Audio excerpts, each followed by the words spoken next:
vibeBooks presents Crime and Punishment by Fyodor Dostoevsky. Part 2. Part 2, Chapter 1. So he lay a very long while.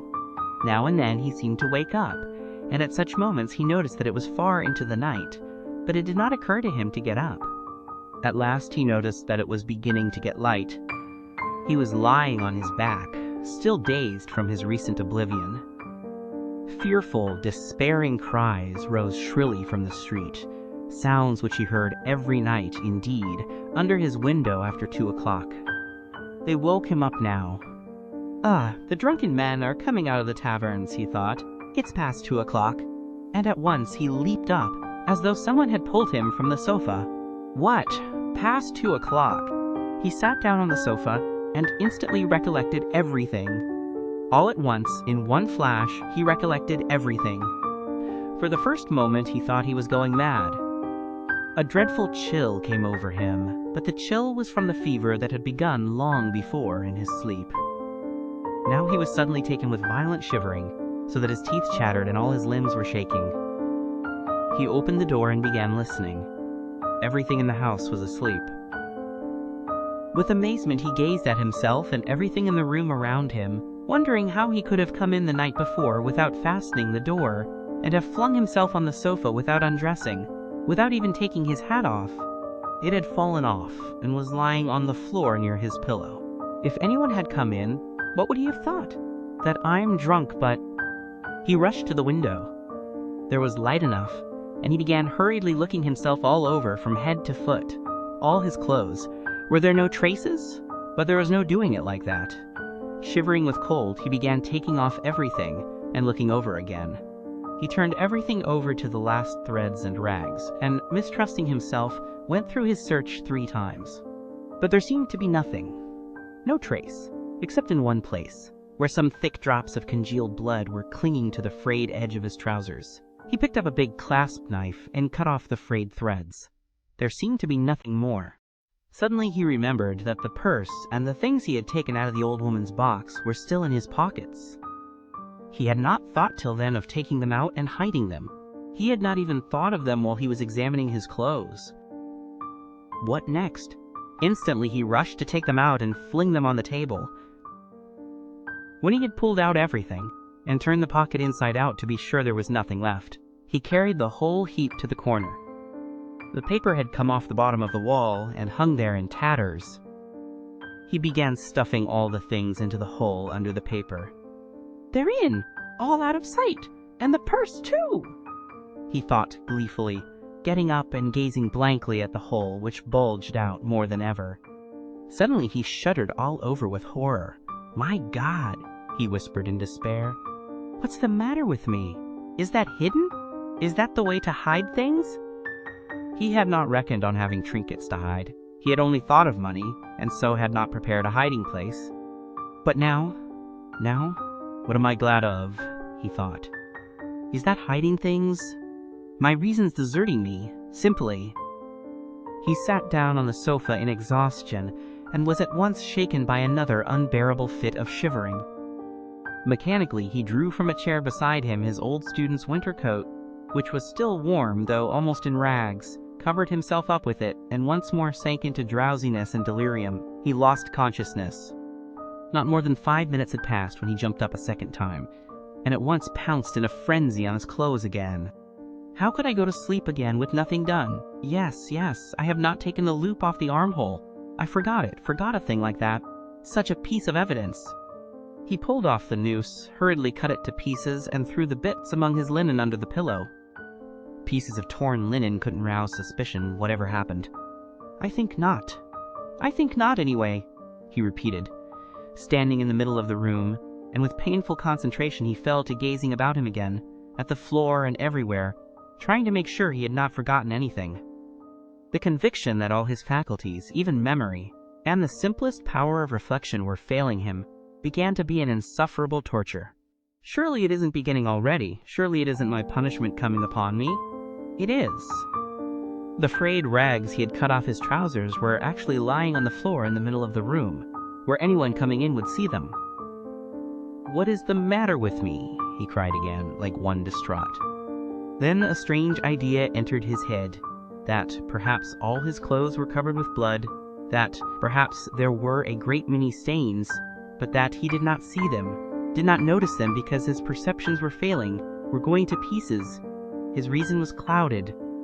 Suddenly he remembered that there had been blood on the purse too.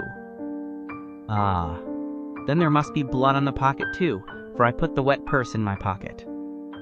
In a flash he had turned the pocket inside out, and yes, there were traces, stains on the lining of the pocket.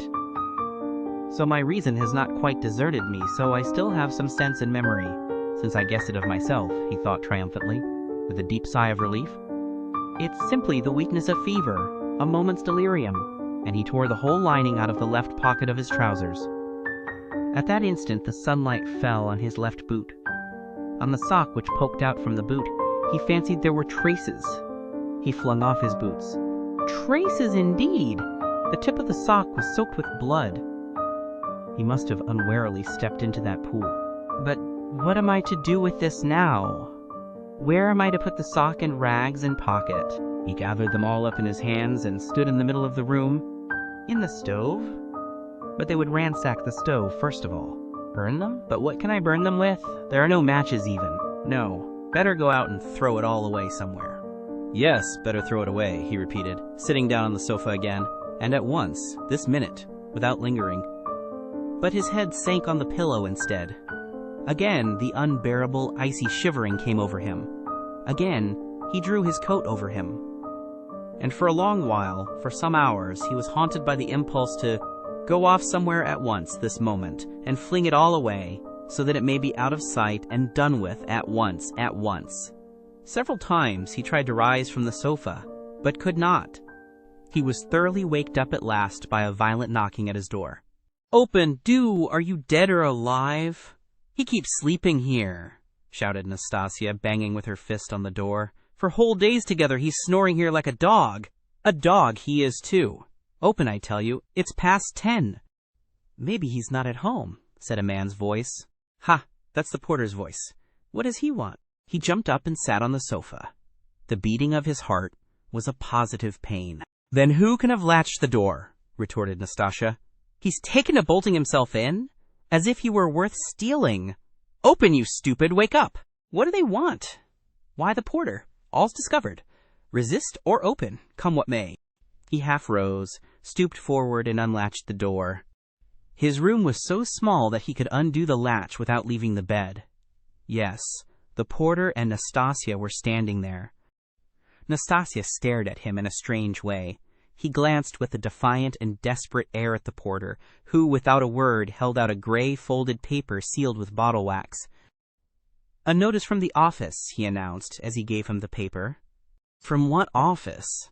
"A summons to the police office, of course. You know which office." "To the police? What for?"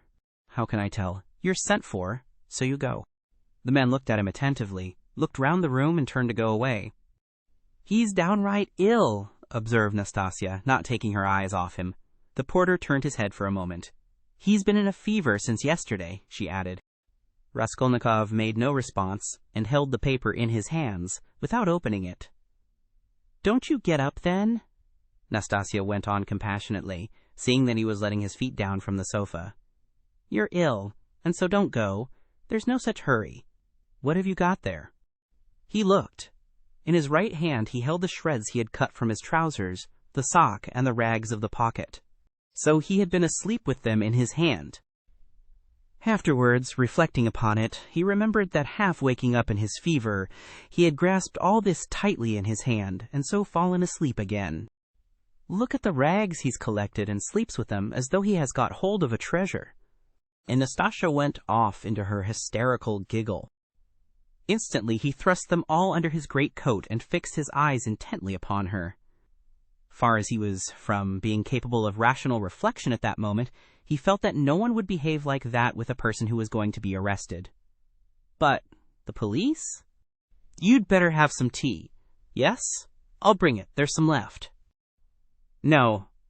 I'm going. I'll go at once," he muttered, getting onto his feet. "Why, you'll never get downstairs." "Yes, I'll go." "As you please."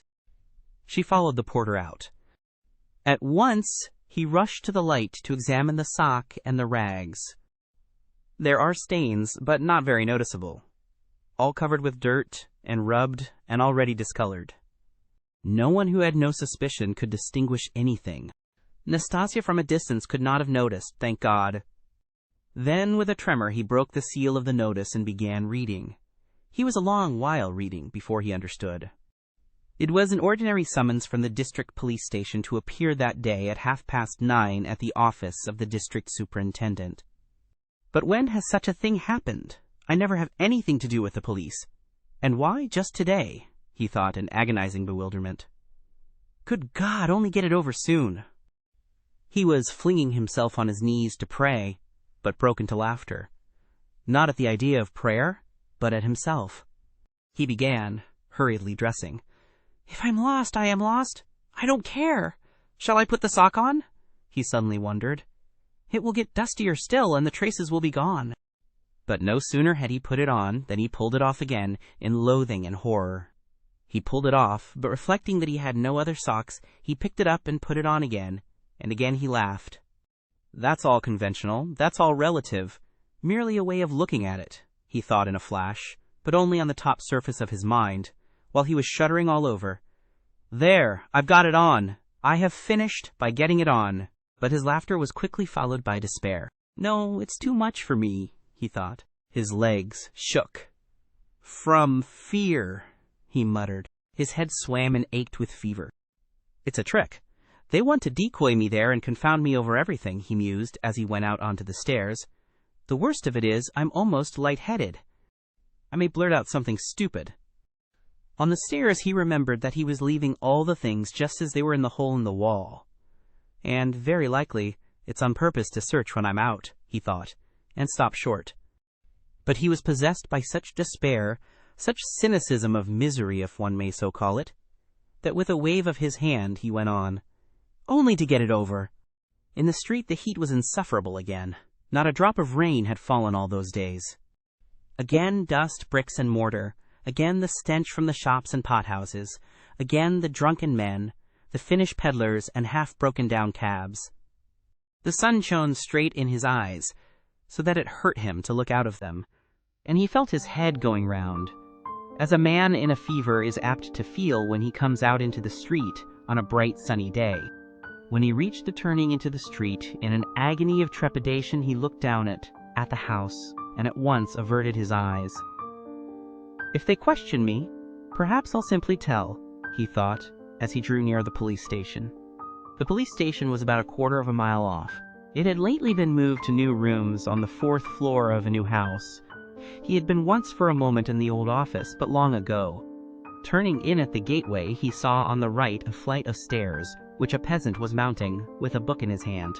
A house porter, no doubt, so then, the office is here. And he began ascending the stairs on the chance. He did not want to ask questions of anyone. I'll go in, fall on my knees, and confess everything, he thought, as he reached the 4th floor. The staircase was steep, narrow, and all sloppy with dirty water. The kitchens of the flats opened onto the stairs and stood open almost the whole day, so there was a fearful smell and heat. The staircase was crowded with porters going up and down with their books under their arms, policemen, and persons of all sorts and both sexes. The door of the office, too, stood wide open. Peasants stood waiting within. There, too, the heat was stifling, and there was a sickening smell of fresh paint and stale oil from the newly decorated rooms. After waiting a little, he decided to move forward into the next room. All the rooms were small and low-pitched. A fearful impatience drew him on and on. No one paid attention to him. In the second room, some clerks sat writing, dressed hardly better than he was, and rather a queer-looking set. He went up to one of them. What is it? He showed the notice he had received. You are a student? The man asked, glancing at the notice. Yes, formerly a student. The clerk looked at him, but without the slightest interest. He was a particularly unkempt person, with the look of a fixed idea in his eye. There would be no getting anything out of him, because he has no interest in anything, thought Raskolnikov. Go in there to the head clerk, said the clerk, pointing towards the furthest room. He went into that room, the fourth in order. It was a small room, and packed full of people, rather better dressed than in the outer rooms. Among them were two ladies. One, poorly dressed in mourning, sat at the table opposite the chief clerk, writing something at his dictation. The other, a very stout, buxom woman with a purplish-red, blotchy face, excessively smartly dressed with a brooch on her bosom as big as a saucer, was standing on one side, apparently waiting for something. Raskolnikov thrust his notice upon the head clerk. The latter glanced at it, said, "Wait a minute," and went on attending to the lady in mourning. He breathed more freely. It can't be that. By degrees he began to regain confidence. He kept urging himself to have courage and be calm. Some foolishness, some trifling carelessness, and I may betray myself. It's a pity there's no air here," he added. "It's stifling. It makes one's head dizzier than ever, and one's mind, too." He was conscious of a terrible inner turmoil. He was afraid of losing his self-control. He tried to catch at something and fix his mind on it, something quite irrelevant. But he could not succeed in this at all. Yet the head clerk greatly interested him. He kept hoping to see through him and guess something from his face. He was a very young man, about 22, with a dark, mobile face that looked older than his years. He was fashionably dressed and foppish, with his hair parted in the middle, well-combed and pomaded, and wore a number of rings on his well-scrubbed fingers and a gold chain on his waistcoat. He said a couple of words in French to a foreigner who was in the room, and said them fairly correctly. "Louise Ivanovna, you can sit down," he said casually to the gaily dressed, purple-faced lady, who was still standing as though not venturing to sit down, though there was a chair beside her. "Ich denke," said the latter, and softly, with a rustle of silk, she sank into the chair. Her light blue dress, trimmed with white lace, floated about the table like an air balloon, and filled almost half the room. She smelt of scent, but she was obviously embarrassed at filling half the room and smelling so strongly of scent. And though her smile was impudent as well as cringing, it betrayed evident uneasiness. The lady in mourning had done at last, and got up. All at once, with some noise, an officer walked in very jauntily, with a peculiar swing of his shoulders at each step. He tossed his cockaded cap on the table and sat down in an easy chair. The small lady positively skipped from her seat on seeing him, and fell to curtsying in a sort of ecstasy. But the officer took not the smallest notice of her, and she did not venture to sit down again in his presence. He was the assistant superintendent. He had a reddish mustache that stood out horizontally on each side of his face, and extremely small features, expressive of nothing much except a certain insolence. He looked askance and rather indignantly at Raskolnikov. He was so very badly dressed, and in spite of his humiliating position, his bearing was by no means in keeping with his clothes. Raskolnikov had unwarily fixed a very long and direct look on him, so that he felt positively affronted. "What do you want?" he shouted, apparently astonished that such a ragged fellow was not annihilated by the majesty of his glance. "I was summoned by a notice," Raskolnikov faltered. "For the recovery of money due from the student," the head clerk interfered hurriedly, tearing himself from his papers. "Here," and he flung Raskolnikov a document and pointed out the place. "Read that." "Money? What money?" thought Raskolnikov. "But, then, it's certainly not that." And he trembled with joy. He felt sudden and tense, indescribable relief. A load was lifted from his back. "And pray, what time were you directed to appear, sir?" shouted the assistant superintendent, seeming for some unknown reason more and more aggrieved. "You are told to come at 9, and now it's 12.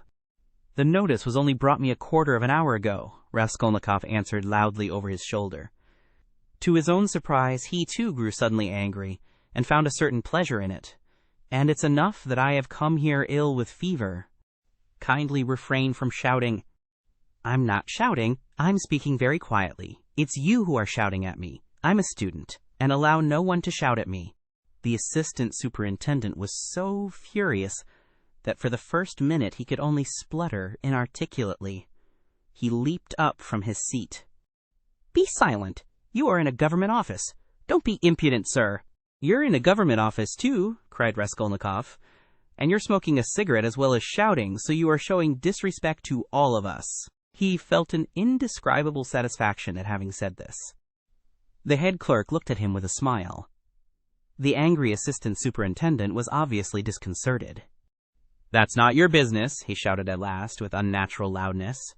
"Kindly make the declaration demanded of you. Show him. Alexander Grigorovich, there is a complaint against you. You don't pay your debts. You're a fine bird." But Raskolnikov was not listening now. He had eagerly clutched at the paper, in haste to find an explanation. He read it once and a second time, and still did not understand. "What is this?" he asked the head clerk. "It is for the recovery of money on an IOU, a writ. You must either pay it, with all expenses, costs, and so on, or give a written declaration when you can pay it, and at the same time an undertaking not to leave the capital without payment, and nor to sell or conceal your property. The creditor is at liberty to sell your property, and proceed against you according to the law." "But I am not in debt to anyone." "That's not our business. Here, an IOU for 115 rubles, legally attested and due for payment, has been brought us for recovery, given by you to the widow of the assessor Zarnitsyn 9 months ago, and paid over by the widow Zarnitsyn to one Mr. Chabarov. We therefore summon you hereupon." "But she is my landlady." "And what if she is your landlady?" The head clerk looked at him with a condescending smile of compassion, and at the same time with a certain triumph, as at a novice under fire for the first time, as though he would say, "Well, how do you feel now?" But what did he care now for an IOU, for a writ of recovery? Was that worth worrying about now? Was it worth attention even? He stood, he read, he listened, he answered, he even asked questions himself, but all mechanically. The triumphant sense of security, of deliverance from overwhelming danger, that was what filled his whole soul that moment, without thought for the future, without analysis, without suppositions or surmises, without doubts and without questioning. It was an instant of full, direct, purely instinctive joy. But at that very moment something like a thunderstorm took place in the office. The assistant superintendent, still shaken by Raskolnikov's disrespect, still fuming and obviously anxious to keep up his wounded dignity, pounced on the unfortunate smart lady, who had been gazing at him ever since he came in with an exceedingly silly smile. "You shameful hussy!" he shouted suddenly at the top of his voice. The lady in mourning had left the office. "What was going on at your house last night? E.H.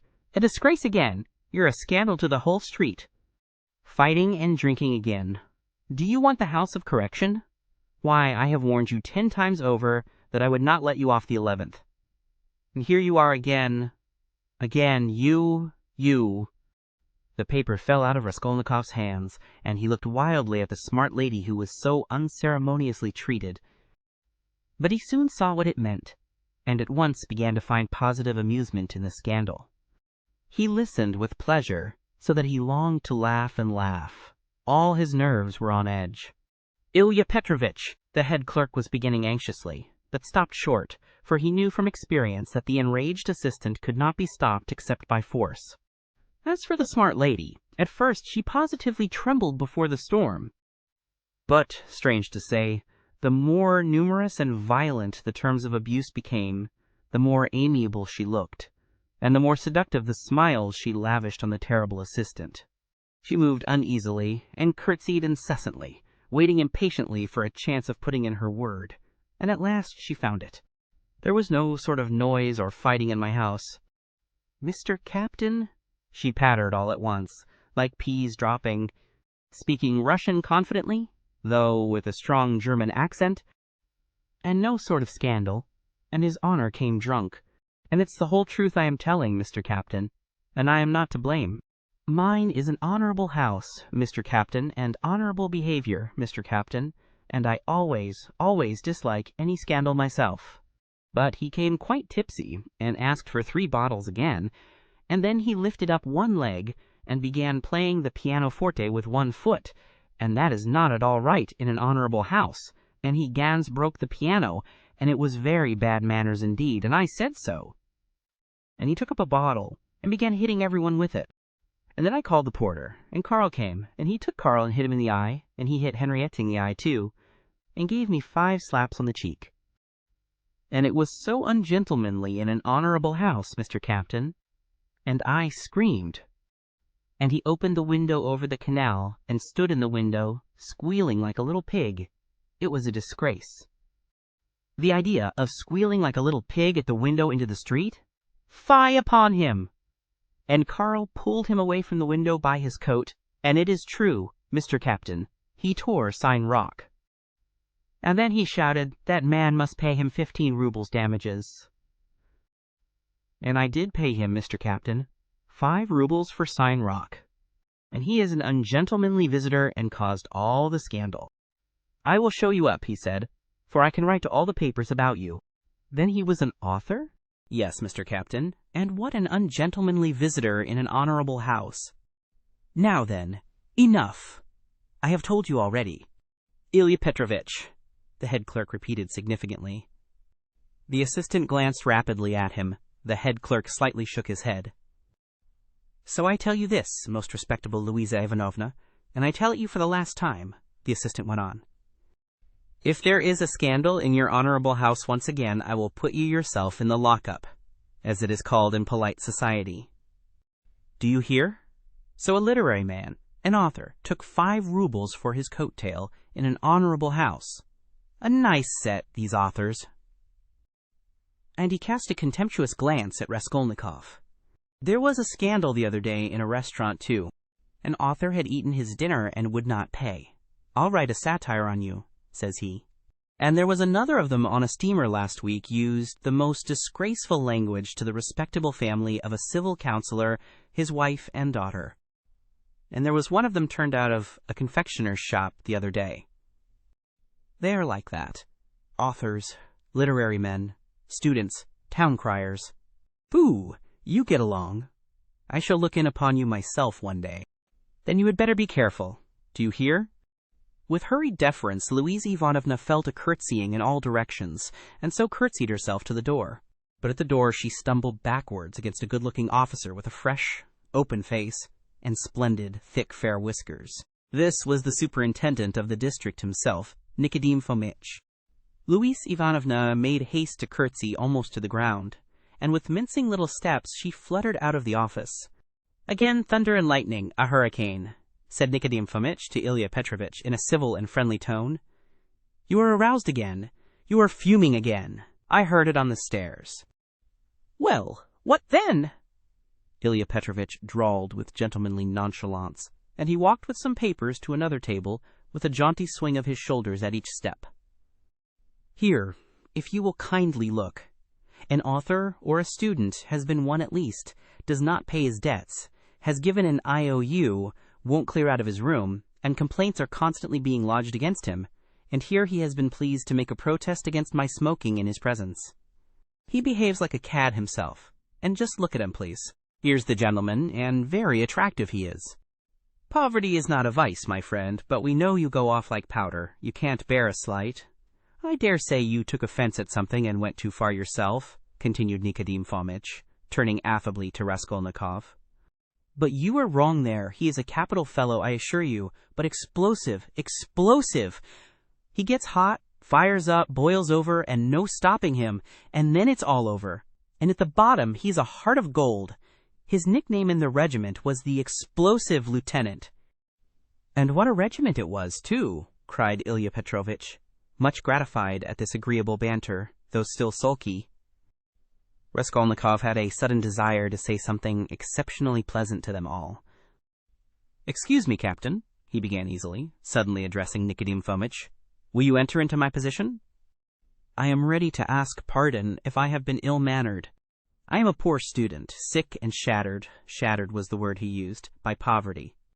I am not studying, because I cannot keep myself now. But I shall get money. I have a mother and sister in the province of X. They will send it to me, and I will pay. My landlady is a good-hearted woman, but she is so exasperated at my having lost my lessons and not paying her for the last 4 months that she does not even send up my dinner, and I don't understand this IOU at all. She is asking me to pay her on this IOU. How am I to pay her? Judge for yourselves.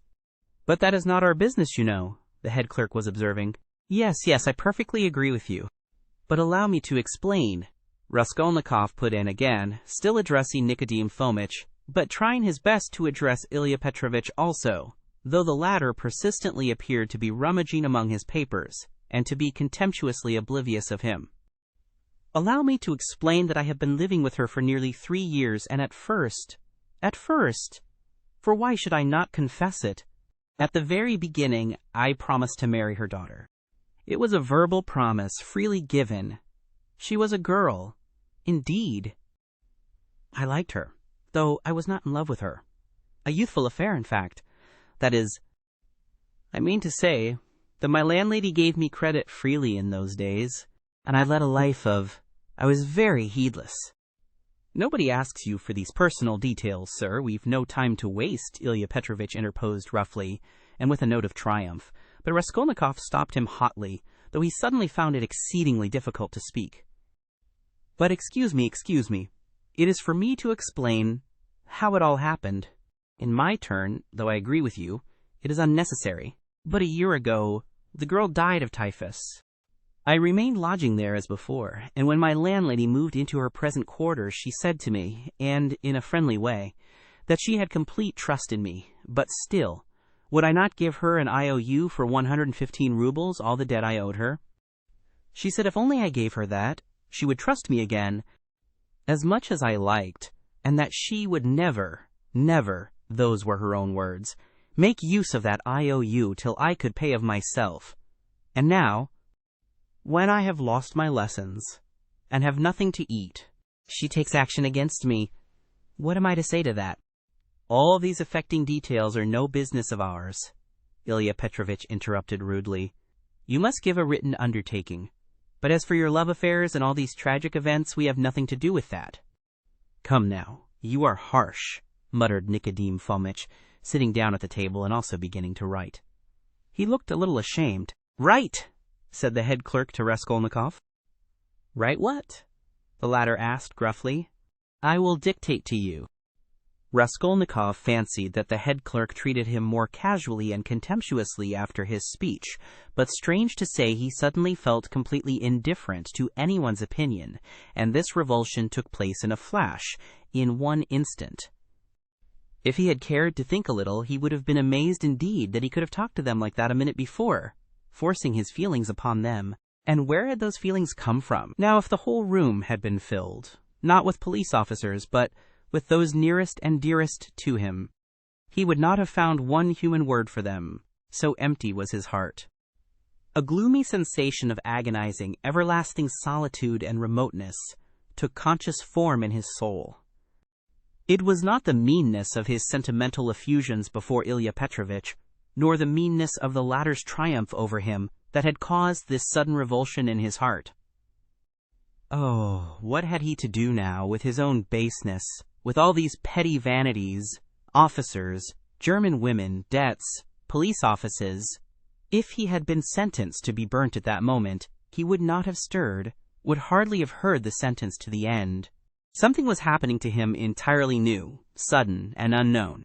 It was not that he understood, but he felt clearly, with all the intensity of sensation, that he could never more appeal to these people in the police office with sentimental effusions like his recent outburst, or with anything whatever, and that if they had been his own brothers and sisters and not police officers, it would have been utterly out of the question to appeal to them in any circumstance of life.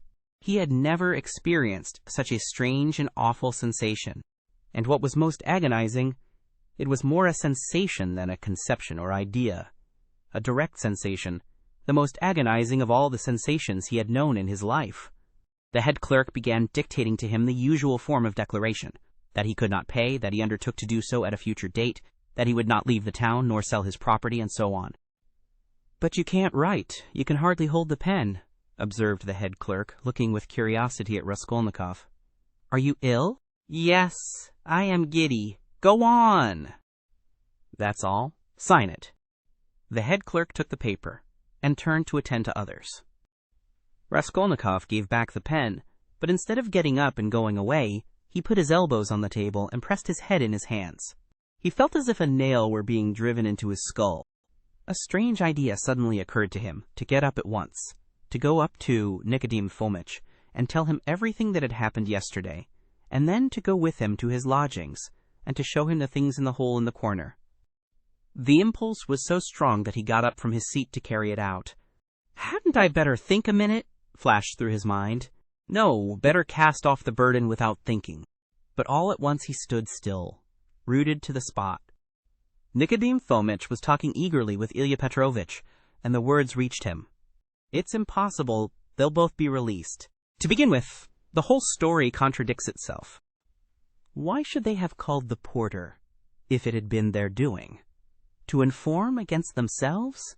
Or as a blind? No, that would be too cunning. Besides, Pestryakov, the student, was seen at the gate by both the porters and a woman as he went in.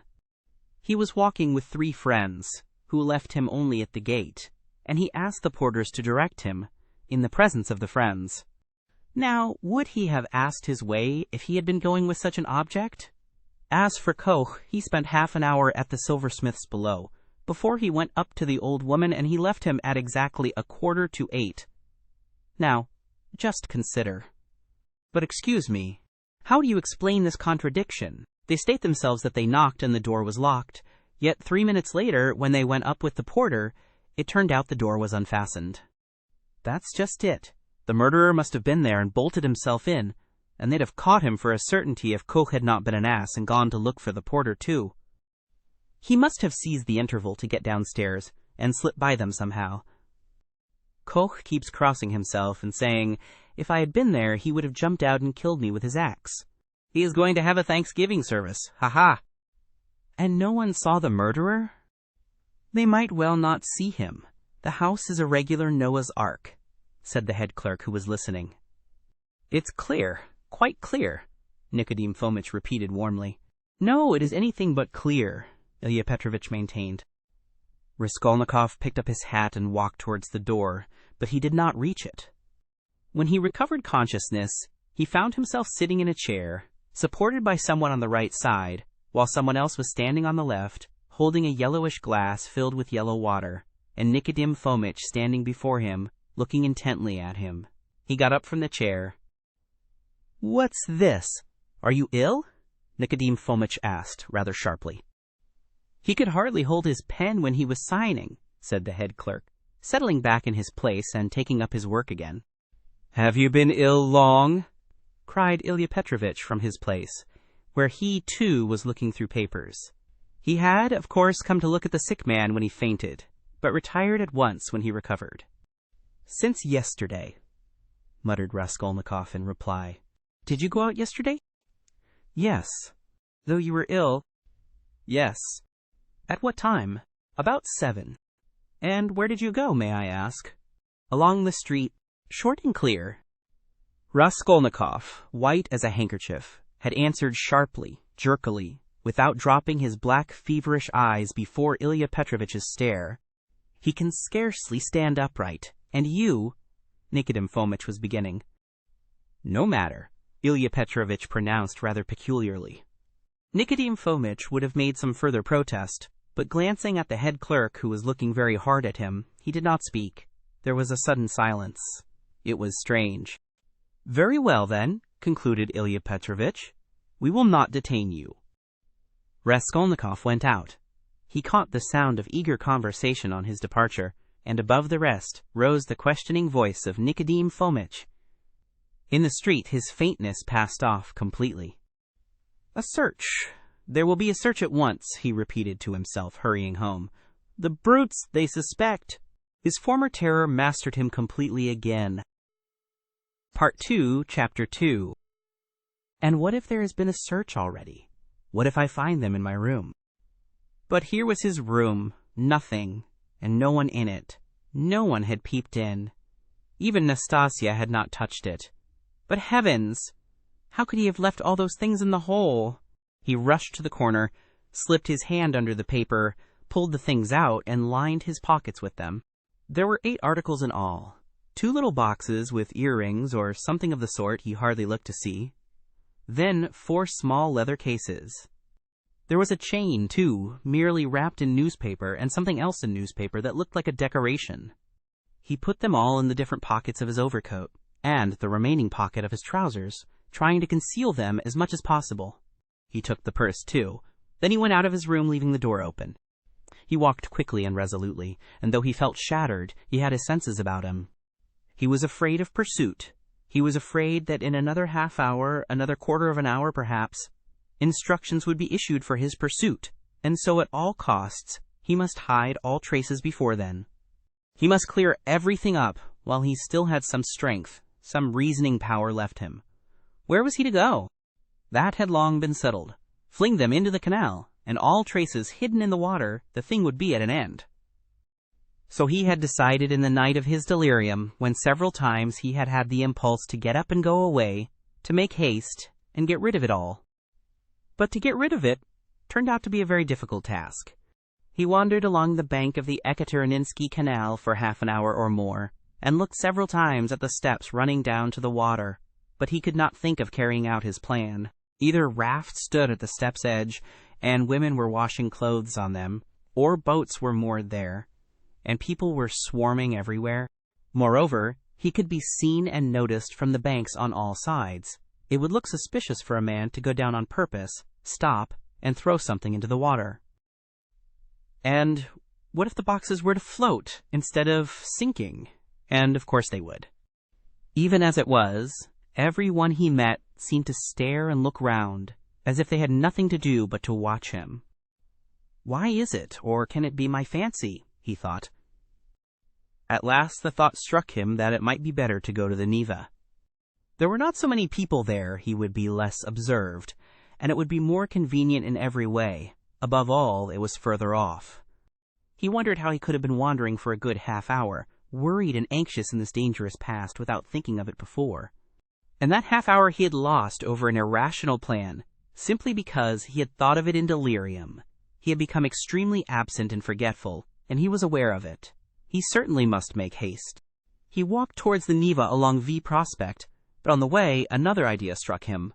Why to the Neva? Would it not be better to go somewhere far off, to the islands again, and there hide the things in some solitary place, in a wood or under a bush, and mark the spot perhaps?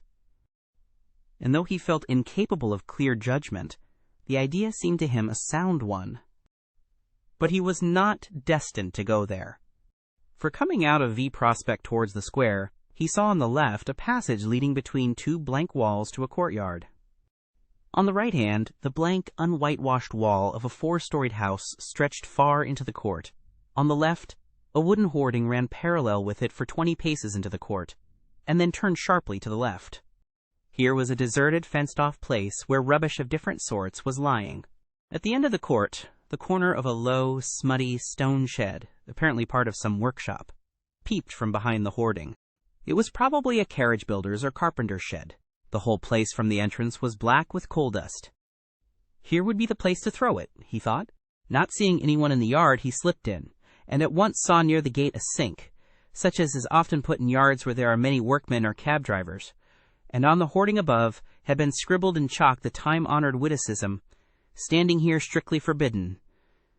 This was all the better, for there would be nothing suspicious about his going in. Here I could throw it all in a heap and get away. Looking round once more, with his hand already in his pocket, he noticed against the outer wall, between the entrance and the sink, a big, unhewn stone, weighing perhaps 60 pounds. The other side of the wall was a street. He could hear passers-by, always numerous in that part, but he could not be seen from the entrance, unless someone came in from the street, which might well happen indeed, so there was need of haste. He bent down over the stone, seized the top of it firmly in both hands, and using all his strength turned it over. Under the stone was a small hollow in the ground, and he immediately emptied his pocket into it. The purse lay at the top, and yet the hollow was not filled up. Then he seized the stone again and with one twist turned it back, so that it was in the same position again, though it stood a very little higher. But he scraped the earth about it and pressed it at the edges with his foot. Nothing could be noticed. Then he went out and turned into the square. Again an intense, almost unbearable joy overwhelmed him for an instant, as it had in the police office. I have buried my tracks, and who can think of looking under that stone? It has been lying there most likely ever since the house was built, and will lie as many years more. And if it were found, who would think of me? It is all over, no clue." And he laughed. Yes, he remembered that he began laughing a thin, nervous, noiseless laugh, and went on laughing all the time he was crossing the square. But when he reached the Quai Boulevard, where 2 days before he had come upon that girl, his laughter suddenly ceased. Other ideas crept into his mind. He felt all at once that it would be loathsome to pass that seat on which after the girl was gone he had sat and pondered, and that it would be hateful, too, to meet that whiskered policeman to whom he had given the 20 kopecks. Damn him! He walked, looking about him angrily and distractedly.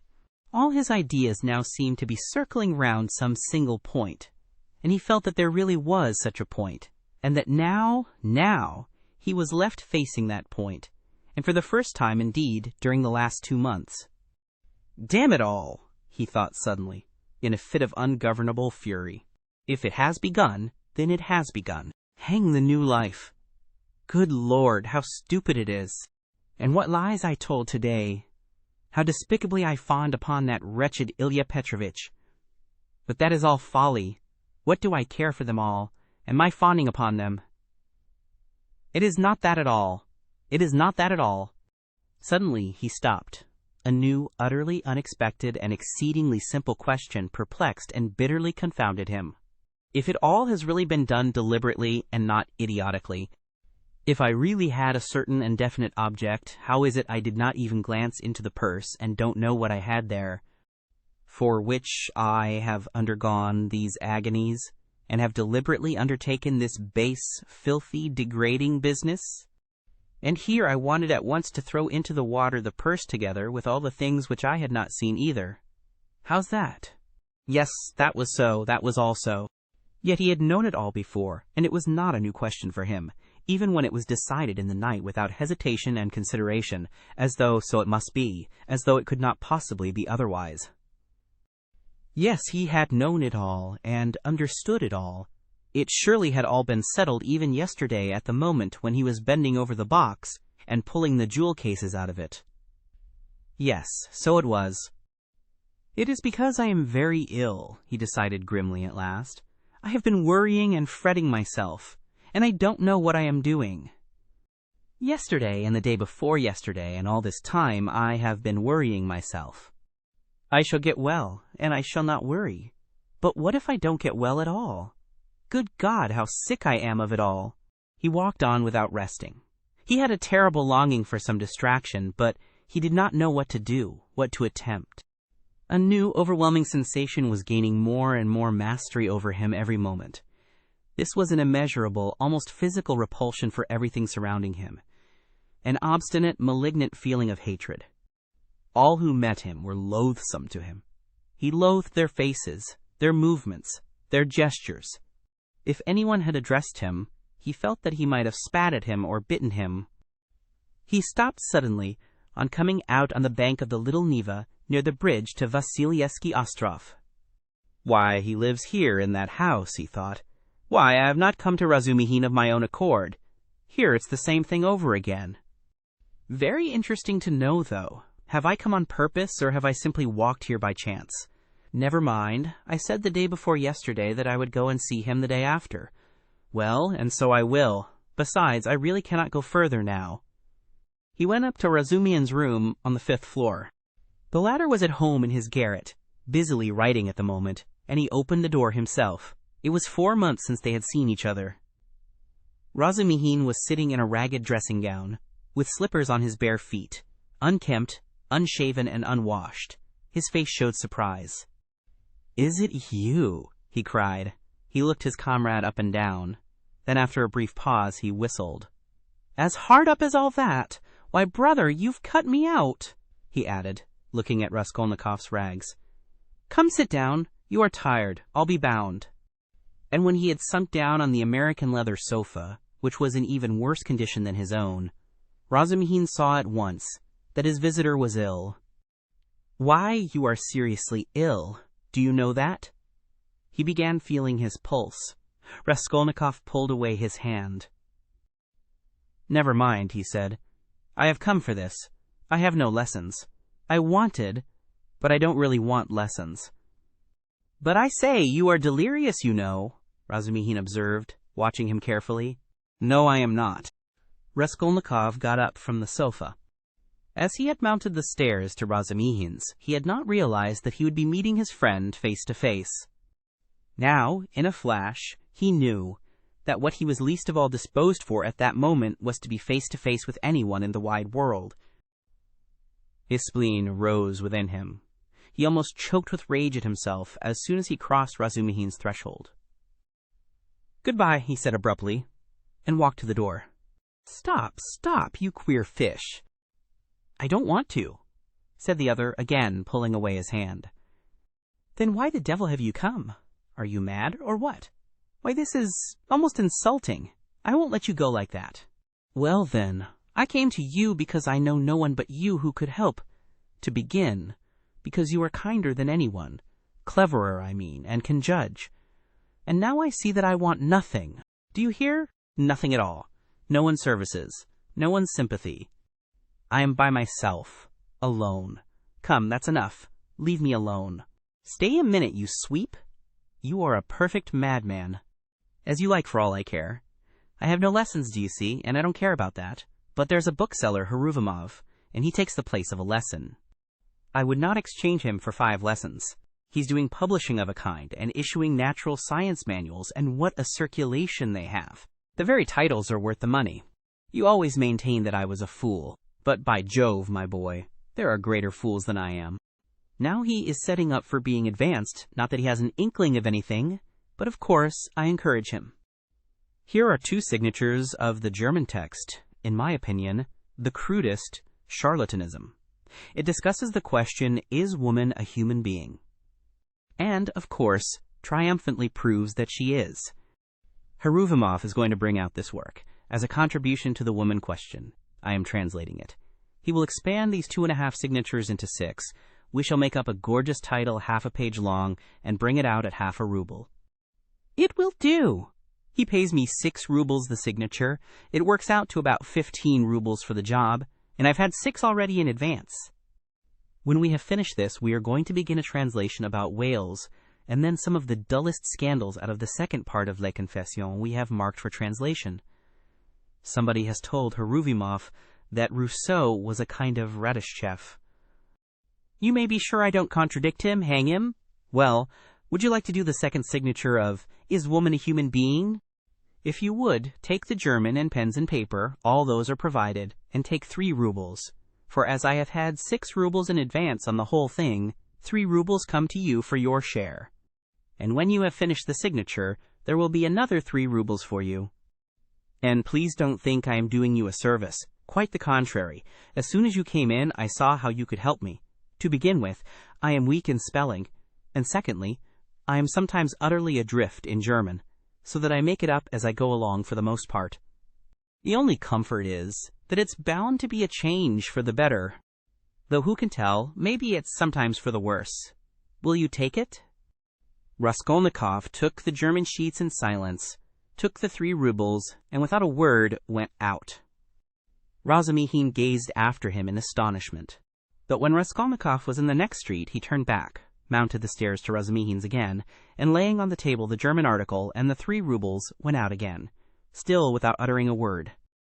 "Are you raving, or what?" Razumihin shouted, roused to fury at last. "What farce is this? You'll drive me crazy, too. What did you come to see me for, damn you?" "I don't want translation," muttered Raskolnikov from the stairs. "Then what the devil do you want?" shouted Razumihin from above. Raskolnikov continued descending the staircase in silence. "Hey there, where are you living?" No answer. "Well, confound you then." But Raskolnikov was already stepping into the street. On the Nikolaevsky Bridge he was roused to full consciousness again by an unpleasant incident. A coachman, after shouting at him 2 or 3 times, gave him a violent lash on the back with his whip, for having almost fallen under his horse's hoofs. The lash so infuriated him that he dashed away to the railing. For some unknown reason he had been walking in the very middle of the bridge in the traffic. He angrily clenched and ground his teeth. He heard laughter, of course. Serves him right. A pickpocket, I dare say. pretending to be drunk for sure, and getting under the wheels on purpose, and you have to answer for him. It's a regular profession, that's what it is. But while he stood at the railing, still looking angry and bewildered after the retreating carriage, and rubbing his back, he suddenly felt someone thrust money into his hand. He looked. It was an elderly woman in a kerchief and goatskin shoes, with a girl, probably her daughter, wearing a hat and carrying a green parasol. "Take it, my good man, in Christ's name." He took it, and they passed on. It was a piece of 20 kopecks. From his dress and appearance, they might well have taken him for a beggar, asking alms in the streets, and the gift of the 20 kopecks he doubtless owed to the blow, which made them feel sorry for him. He closed his hand on the 20 kopecks, walked on for 10 paces, and turned facing the Neva, looking towards the palace. The sky was without a cloud, and the water was almost bright blue, which is so rare in the Neva. The cupola of the cathedral, which is seen at its best from the bridge, about 20 paces from the chapel, glittered in the sunlight, and in the pure air every ornament on it could be clearly distinguished. The pain from the lash went off, and Raskolnikov forgot about it. One uneasy and not quite definite idea occupied him now completely. He stood still and gazed long and intently into the distance. This spot was especially familiar to him. When he was attending the university, he had hundreds of times, generally on his way home, stood still on this spot, gazed at this truly magnificent spectacle, and almost always marveled at a vague and mysterious emotion it roused in him. It left him strangely cold. This gorgeous picture was for him blank and lifeless. He wondered every time at his somber and enigmatic impression, and, mistrusting himself, put off finding the explanation of it. He vividly recalled those old doubts and perplexities, and it seemed to him that it was no mere chance that he recalled them now. It struck him as strange and grotesque that he should have stopped at the same spot as before, as though he actually imagined he could think the same thoughts, be interested in the same theories and pictures that had interested him so short a time ago. He felt it almost amusing, and yet it wrung his heart. Deep down, hidden far away out of sight, all that seemed to him now, all his old past, his old thoughts, his old problems and theories, his old impressions and that picture and himself, and all. He felt as though he were flying upwards, and everything were vanishing from his sight. Making an unconscious movement with his hand, he suddenly became aware of the piece of money in his fist. He opened his hand, stared at the coin, and with a sweep of his arm flung it into the water. Then he turned and went home. It seemed to him he had cut himself off from everyone and from everything at that moment. Evening was coming on when he reached home, so that he must have been walking about 6 hours. How and where he came back he did not remember. Undressing, and quivering like an overdriven horse, he lay down on the sofa, drew his greatcoat over him, and at once sank into oblivion. It was dusk when he was waked up by a fearful scream. Good God, what a scream! Such unnatural sounds, such howling, wailing, grinding, tears, blows, and curses he had never heard. He could never have imagined such brutality, such frenzy. In terror he sat up in bed, almost swooning with agony. But the fighting, wailing, and cursing grew louder and louder. And then, to his intense amazement, he caught the voice of his landlady. She was howling, shrieking, and wailing, rapidly, hurriedly, incoherently, so that he could not make out what she was talking about. She was beseeching, no doubt, not to be beaten, for she was being mercilessly beaten on the stairs. The voice of her assailant was so horrible from spite and rage that it was almost a croak. But he, too, was saying something, and just as quickly and indistinctly, hurrying and spluttering. All at once Raskolnikov trembled. He recognized the voice. It was the voice of Ilya Petrovitch. Ilya Petrovitch here, and beating the landlady. He is kicking her, banging her head against the steps. That's clear. That can be told from the sounds, from the cries and the thuds. How is the world topsy-turvy? He could hear people running in crowds from all the stories and all the staircases. He heard voices, exclamations, knocking, doors banging. But why, and how could it be? He repeated, thinking seriously that he had gone mad. But no, he heard too distinctly, and they would come to him then next. For no doubt it's all about that, about yesterday. Good God! He would have fastened his door with the latch, but he could not lift his hand. Besides, it would be useless. Terror gripped his heart like ice, tortured him, and numbed him. But at last all this uproar, after continuing about 10 minutes, began gradually to subside. The landlady was moaning and groaning. Ilya Petrovitch was still uttering threats and curses. But at last he, too, seemed to be silent, and now he could not be heard. Can he have gone away? Good Lord! Yes, and now the landlady is going too, still weeping and moaning, and then her door slammed. Now the crowd was going from the stairs to their rooms, exclaiming, disputing, calling to one another, raising their voices to a shout, dropping them to a whisper. There must have been numbers of them. Almost all the inmates of the block. But good God, how could it be? And why? Why had he come here?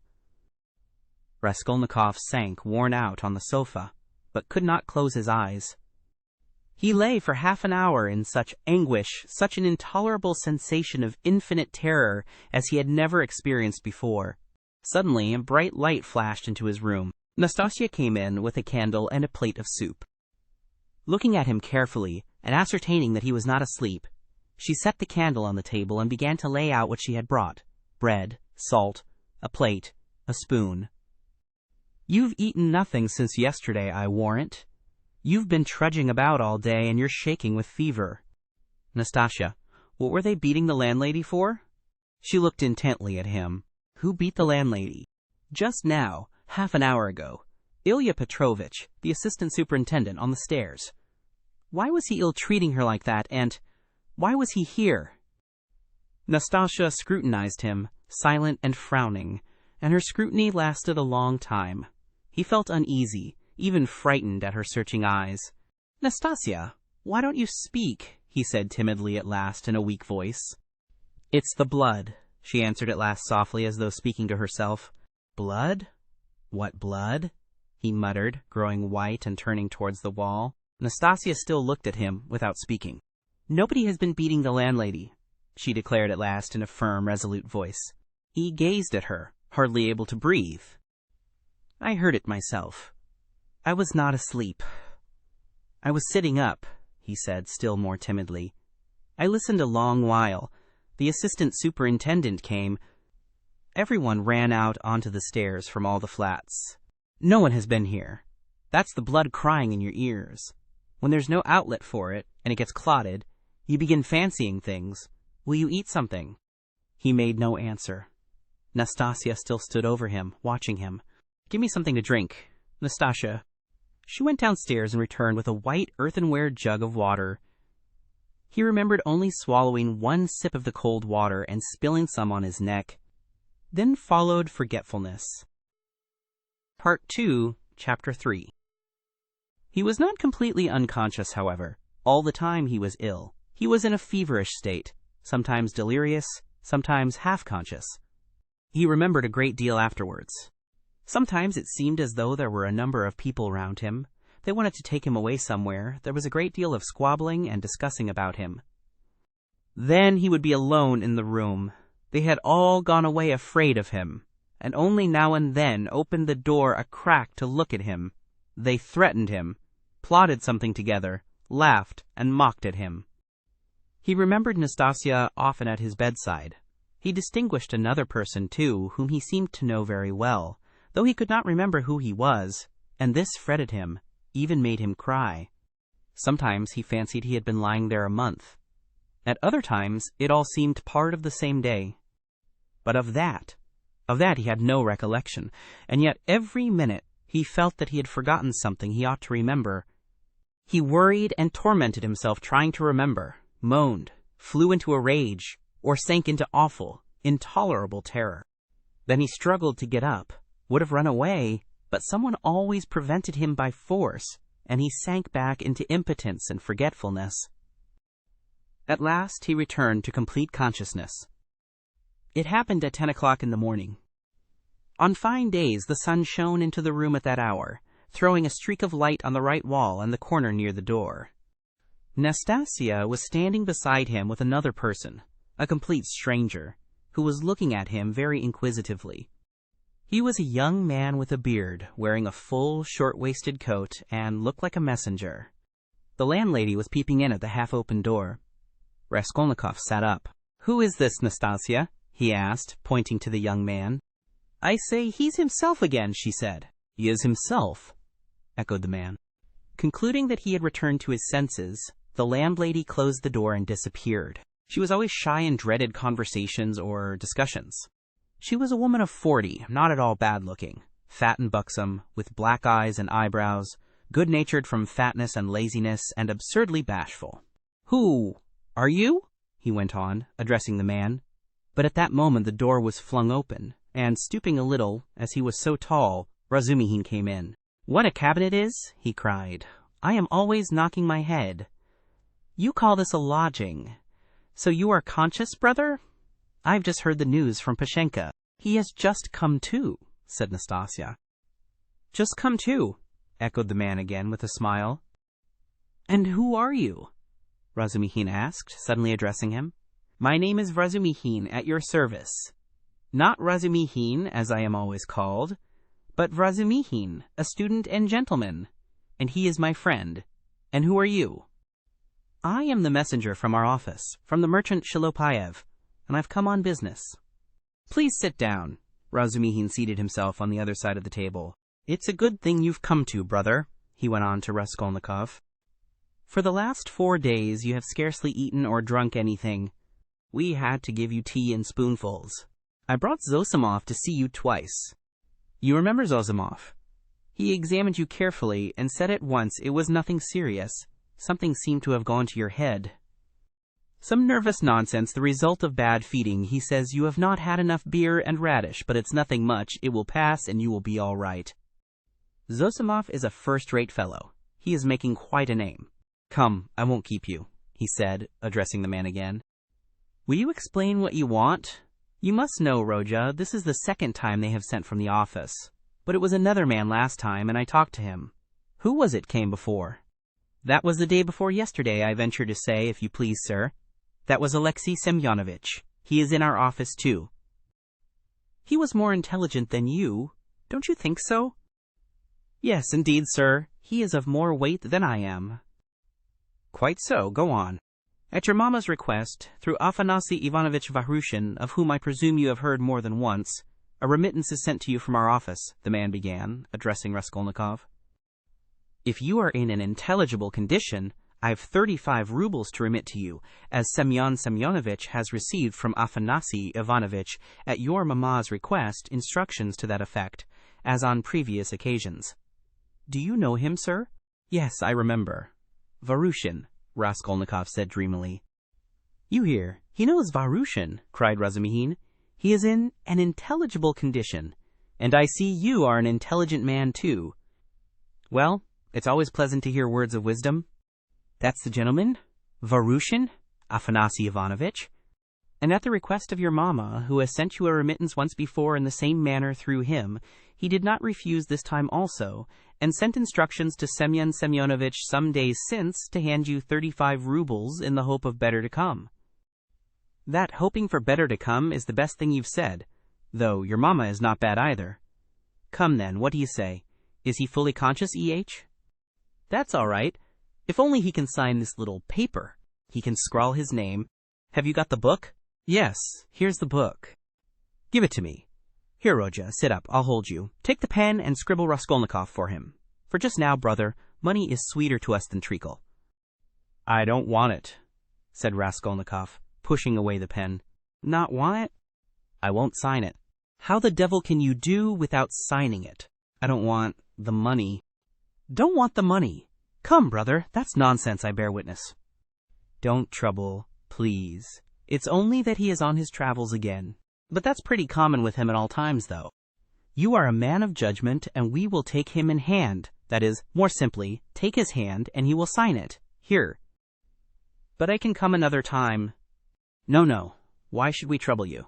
You are a man of judgment. Now, Rodya, don't keep your visitor. You see he is waiting. And he made ready to hold Raskolnikov's hand in earnest. Stop, I'll do it alone, said the latter, taking the pen and signing his name. The messenger took out the money, and went away. "Bravo, and now, brother, are you hungry?" "Yes," answered Raskolnikov. "Is there any soup?" "Some of yesterday's," answered Nastasia, who was still standing there. "With potatoes and rice in it?" "Yes." "I know it by heart. Bring soup, and give us some tea." "Very well." Raskolnikov looked at all this with profound astonishment and a dull, unreasoning terror. He made up his mind to keep quiet and see what would happen. "I believe I am not wandering. I believe it's reality," he thought. In a couple of minutes, Nastasia returned with the soup and announced that the tea would be ready directly. With the soup, she brought 2 spoons, 2 plates, salt, pepper, mustard for the beef, and so on. The table was set as it had not been for a long time. The cloth was clean. "It would not be amiss, Nastasia, if Praskovya Pavlovna were to send us up a couple of bottles of beer. We could empty them." "Well, you are a cool hand," muttered Nastasia, and she departed to carry out his orders. Raskolnikov still gazed wildly with strained attention. Meanwhile, Razumihin sat down on the sofa beside him, as clumsily as a bear put his left arm round Raskolnikov's head, although he was able to sit up, and with his right hand gave him a spoonful of soup, blowing on it that it might not burn him. But the soup was only just warm. Raskolnikov swallowed 1 spoonful greedily, then a second, then a third. But after giving him a few more spoonfuls of soup, Razumihin suddenly stopped and said that he must ask Zosimov whether he ought to have more. Nastasia came in with 2 bottles of beer. "And will you have tea?" "Yes." "Cut along, Nastasia, and bring some tea. For tea we may venture on without the faculty. But here is the beer." He moved back to his chair, pulled the soup and meat in front of him, and began eating as though he had not touched food for 3 days. "I must tell you, Rodya, I dine like this here every day now," he mumbled with his mouth full of beef. "And it's all Pashenka, your dear little landlady, who sees to that. She loves to do anything for me. I don't ask for it, but of course I don't object. And here's Nastasia with the tea. She is a quick girl. Nastasia, my dear, won't you have some beer? Get along with your nonsense. A cup of tea, then? A cup of tea, maybe? Pour it out. Stay, I'll pour it out myself. Sit down." He poured out 2 cups, left his dinner, and sat on the sofa again. As before, he put his left arm round the sick man's head, raised him up, and gave him tea in spoonfuls, again blowing each spoonful steadily and earnestly, as though this process was the principal and most effective means towards his friend's recovery. Raskolnikov said nothing, and made no resistance, though he felt quite strong enough to sit up on the sofa without support, and could not merely have held a cup or a spoon, but even perhaps could have walked about.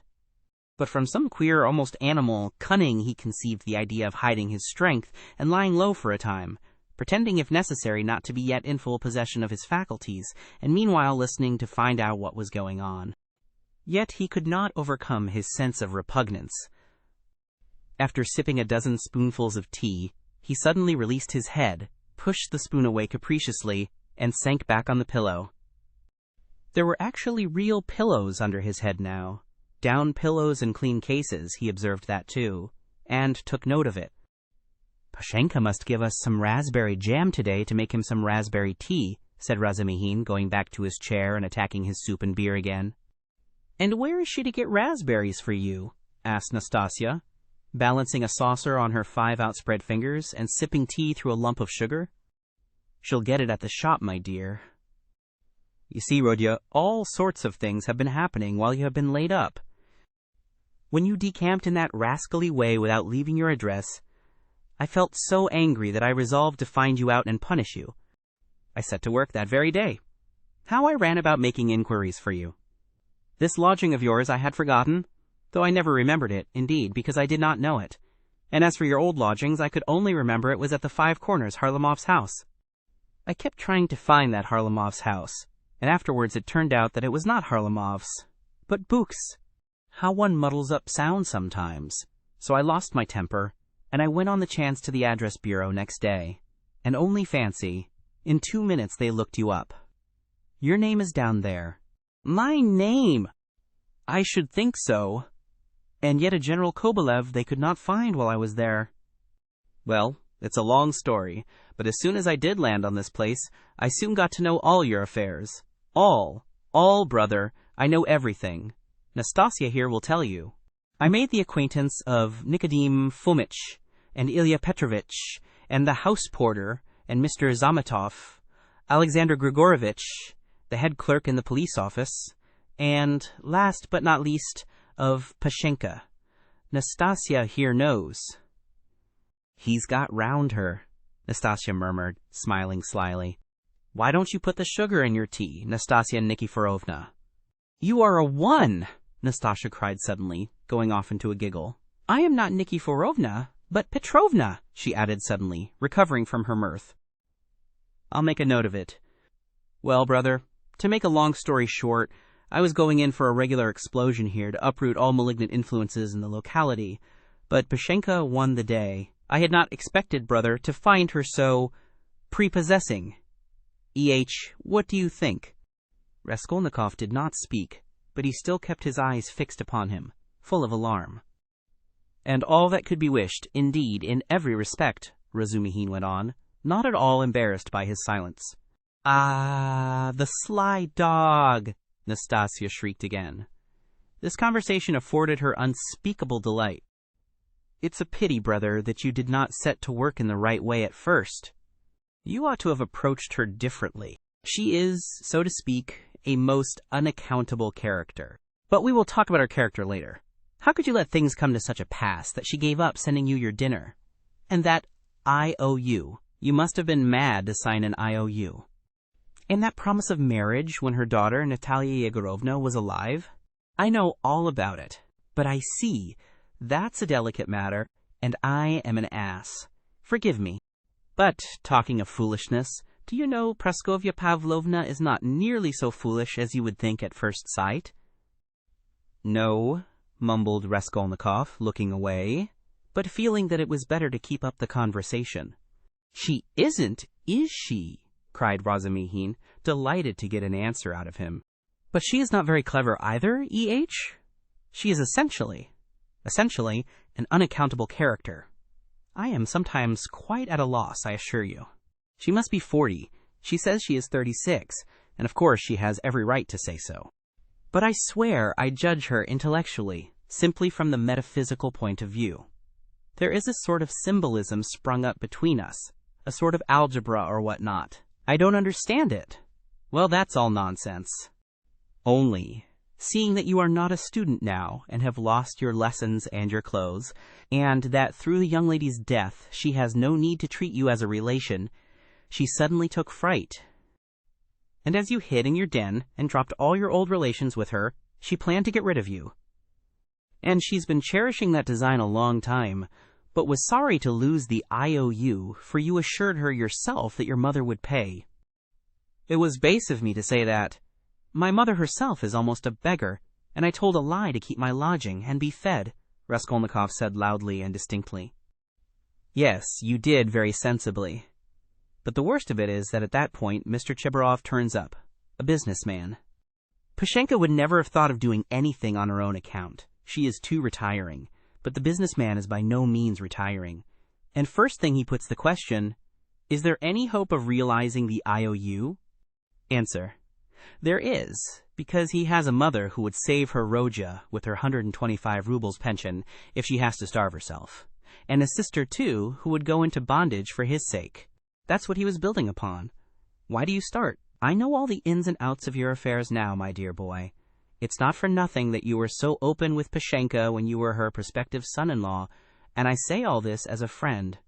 But I tell you what it is. An honest and sensitive man is open, and a businessman listens and goes on eating you up.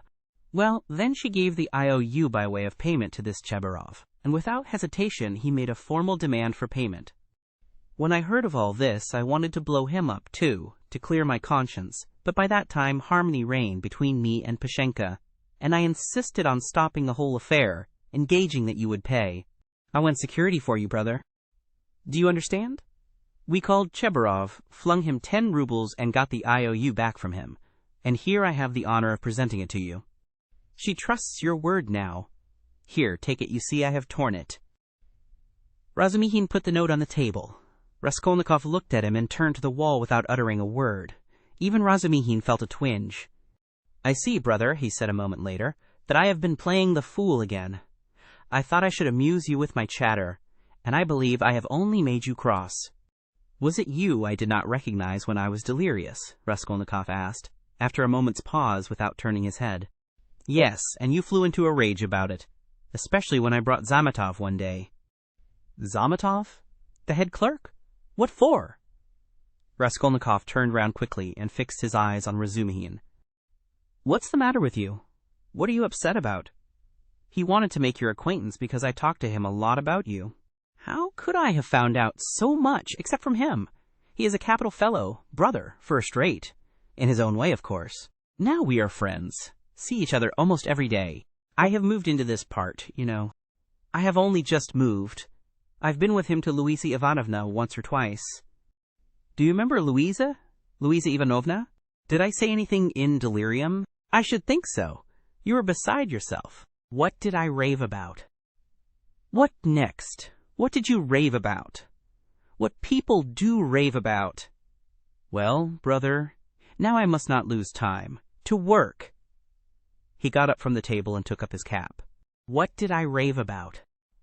"How he keeps on! Are you afraid of having let out some secret?" "Don't worry yourself. You said nothing about a countess.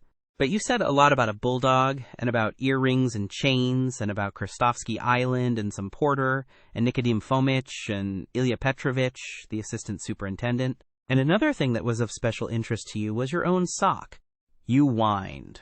'Give me my sock.' Zametov hunted all about your room for your socks, and with his own scented, ring-bedecked fingers he gave you the rag. And only then were you comforted. And for the next 24 hours you held the wretched thing in your hand. We could not get it from you. It is most likely somewhere under your quilt at this moment. And then you asked so piteously for fringe for your trousers. We tried to find out what sort of fringe, but we could not make it out. Now to business. Here are 35 rubles. I take 10 of them and shall give you an account of them in an hour or two. I will let Zosimov know at the same time, though he ought to have been here long ago, for it is nearly 12. And you, Nastasya, look in pretty often while I am away, to see whether he wants a drink or anything else. And I will tell Pashenka what is wanted myself. Goodbye." "He calls her Pashenka. Ah, he's a deep one," said Nastasya as he went out. Then she opened the door and stood listening, but could not resist running downstairs after him. She was very eager to hear what he would say to the landlady. She was evidently quite fascinated by Razumihin. No sooner had she left the room than the sick man flung off the bedclothes and leapt out of bed like a madman. With burning, twitching impatience, he had waited for them to be gone so that he might set to work. But to what work? Now, as though to spite him, it eluded him. Good God, only tell me one thing. Do they know of it yet or not? What if they know it and are only pretending, mocking me while I am laid up, and then they will come in and tell me that it's been discovered long ago, and that they have only... What am I to do now? That's what I've forgotten. As though on purpose. Forgotten it all at once, I remembered a minute ago. He stood in the middle of the room and gazed in miserable bewilderment about him. He walked to the door, opened it, listened, but that was not what he wanted. Suddenly, as though recalling something, he rushed to the corner where there was a hole under the paper, began examining it, put his hand into the hole, fumbled, but that was not it. He went to the stove, opened it, and began rummaging in the ashes. The frayed edges of his trousers and the rags cut off his pocket were lying there just as he had thrown them. No one had looked then. Then he remembered the sock about which Razumihin had just been telling him. Yes, there it lay on the sofa under the quilt, but it was so covered with dust and grime that Zametov could not have seen anything on it. Bah, Zametov, the police office. And why am I sent for to the police office? Where's the notice? Bah, I am mixing it up, that was then. I looked at my sock then, too. But now I have been ill. But what did Zametov come for? Why did Razumihin bring him, he muttered, helplessly sitting on the sofa again. What does it mean? Am I still in delirium, or is it real? I believe it is real. I remember, I must escape. Make haste to escape. Yes, I must escape. Yes, but where? And where are my clothes? I've no boots. They've taken them away. They've hidden them. I understand. Ah, here is my coat. They passed that over.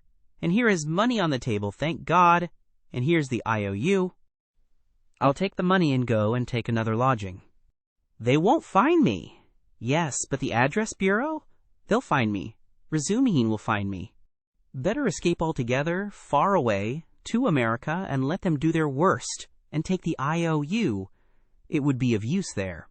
What else shall I take? They think I am ill. They don't know that I can walk, ha ha ha. I could see by their eyes that they know all about it. If only I could get downstairs. And what if they have set a watch there? Policeman, what's this tea? Ah, and here is beer left, half a bottle, cold. He snatched up the bottle, which still contained a glass full of beer, and gulped it down with relish, as though quenching a flame in his breast. But in another minute the beer had gone to his head, and a faint and even pleasant shiver ran down his spine. He lay down and pulled the quilt over him. His sick and incoherent thoughts grew more and more disconnected, and soon a light, pleasant drowsiness came upon him. With a sense of comfort, he nestled his head into the pillow, wrapped more closely about him the soft, wadded quilt which had replaced the old, ragged greatcoat, sighed softly, and sank into a deep, sound, refreshing sleep. He woke up, hearing someone come in. He opened his eyes and saw Razumihin standing in the doorway, uncertain whether to come in or not. Raskolnikov sat up quickly on the sofa and gazed at him, as though trying to recall something. "Ah, you are not asleep. Here I am. Nastasya, bring in the parcel," Razumihin shouted down the stairs. "You shall have the account directly." "What time is it?" asked Raskolnikov, looking round uneasily. "Yes, you had a fine sleep, brother. It's almost evening. It will be 6 o'clock directly. You have slept more than 6 hours. Good heavens, have I? And why not? It will do you good. What's the hurry? A tryst, is it? We've all time before us. I've been waiting for the last 3 hours for you. I've been up twice and found you asleep. I've called on Zossimov twice, not at home, only fancy. But no matter, he will turn up. And I've been out on my own business too. You know I've been moving today, moving with my uncle. I have an uncle living with me now. But that's no matter, to business. Give me the parcel, Nastasya. We will open it directly. And how do you feel now, brother? I am quite well. I am not ill. Razumihin, have you been here long? I tell you, I've been waiting for the last 3 hours. No, before? How do you mean? How long have you been coming here? Why, I told you all about it this morning. Don't you remember? Raskolnikov pondered. The morning seemed like a dream to him. He could not remember alone, and looked inquiringly at Razumihin. Said the latter. He has forgotten. I fancied then that you were not quite yourself. Now you are better for your sleep. You really look much better. First rate. Well, to business. Look here, my dear boy. He began untying the bundle, which evidently interested him. Believe me, brother, this is something specially near my heart. For we must make a man of you. Let's begin from the top. Do you see this cap? He said, taking out of the bundle a fairly good, though cheap and ordinary cap. Let me try it on. Presently afterwards, said Raskolnikov, waving it off pettishly. Come, Rodya, my boy, don't oppose it. Afterwards will be too late, and I shan't sleep all night, for I bought it by guess without measure. Just right, he cried triumphantly, fitting it on. Just your size. A proper head covering is the first thing in dress, and a recommendation in its own way. Tolstyakov, a friend of mine, is always obliged to take off his pudding basin when he goes into any public place where other people wear their hats or caps. People think he does it from slavish politeness, but it's simply because he is ashamed of his bird's nest. He is such a boastful fellow. Look, Nastasya, here are 2 specimens of headgear. This Palmerston. He took from the corner Raskolnikov's old battered hat, which for some unknown reason he called a Palmerston, or this jewel. Guess the price, Rodya. What do you suppose I paid for it, Nastasya? He said, turning to her, seeing that Raskolnikov did not speak. 20 kopecks, no more, I dare say, answered Nastasya. 20 kopecks, silly! He cried, offended. Why, nowadays you would cost more than that. 80 kopecks. And that only because it has been worn. And it's bought on condition that when it's worn out, they will give you another next year. Yes, on my word. Well, now let us pass to the United States of America, as they called them at school. I assure you I am proud of these breeches. And he exhibited to Raskolnikov a pair of light, summer trousers of gray woolen material. No holes, no spots, and quite respectable, although a little worn, and a waistcoat to match, quite in the fashion. And its being worn really is an improvement. It's softer, smoother. You see, Raja, to my thinking, the great thing for getting on in the world is always to keep to the seasons. If you don't insist on having asparagus in January, you keep your money in your purse. And it's the same with this purchase. It's summer now, so I've been buying summer things. Warmer materials will be wanted for autumn, so you will have to throw these away in any case, especially as they will be done for by then, from their own lack of coherence, if not your higher standard of luxury. Come, price them. What do you say? 2 rubles, 25 kopecks. And remember the condition. If you wear these out, you will have another suit for nothing. They only do business on that system at Fedyaev's. If you've bought a thing once, you are satisfied for life, for you will never go there again of your own free will. Now for the boots. What do you say? You see that they are a bit worn, but they'll last a couple of months, for it's foreign work and foreign leather. The secretary of the English embassy sold them last week. He had only worn them 6 days, but he was very short of cash. Price, 1.5 rubles. A bargain? But perhaps they won't fit, observed Nastasya. Not fit? Just look. And he pulled out of his pocket Raskolnikov's old broken boot, stiffly coated with dry mud. I did not go empty-handed. They took the size from this monster. We all did our best. And as to your linen, your landlady has seen to that. Here, to begin with, are 3 shirts, hempen but with a fashionable front.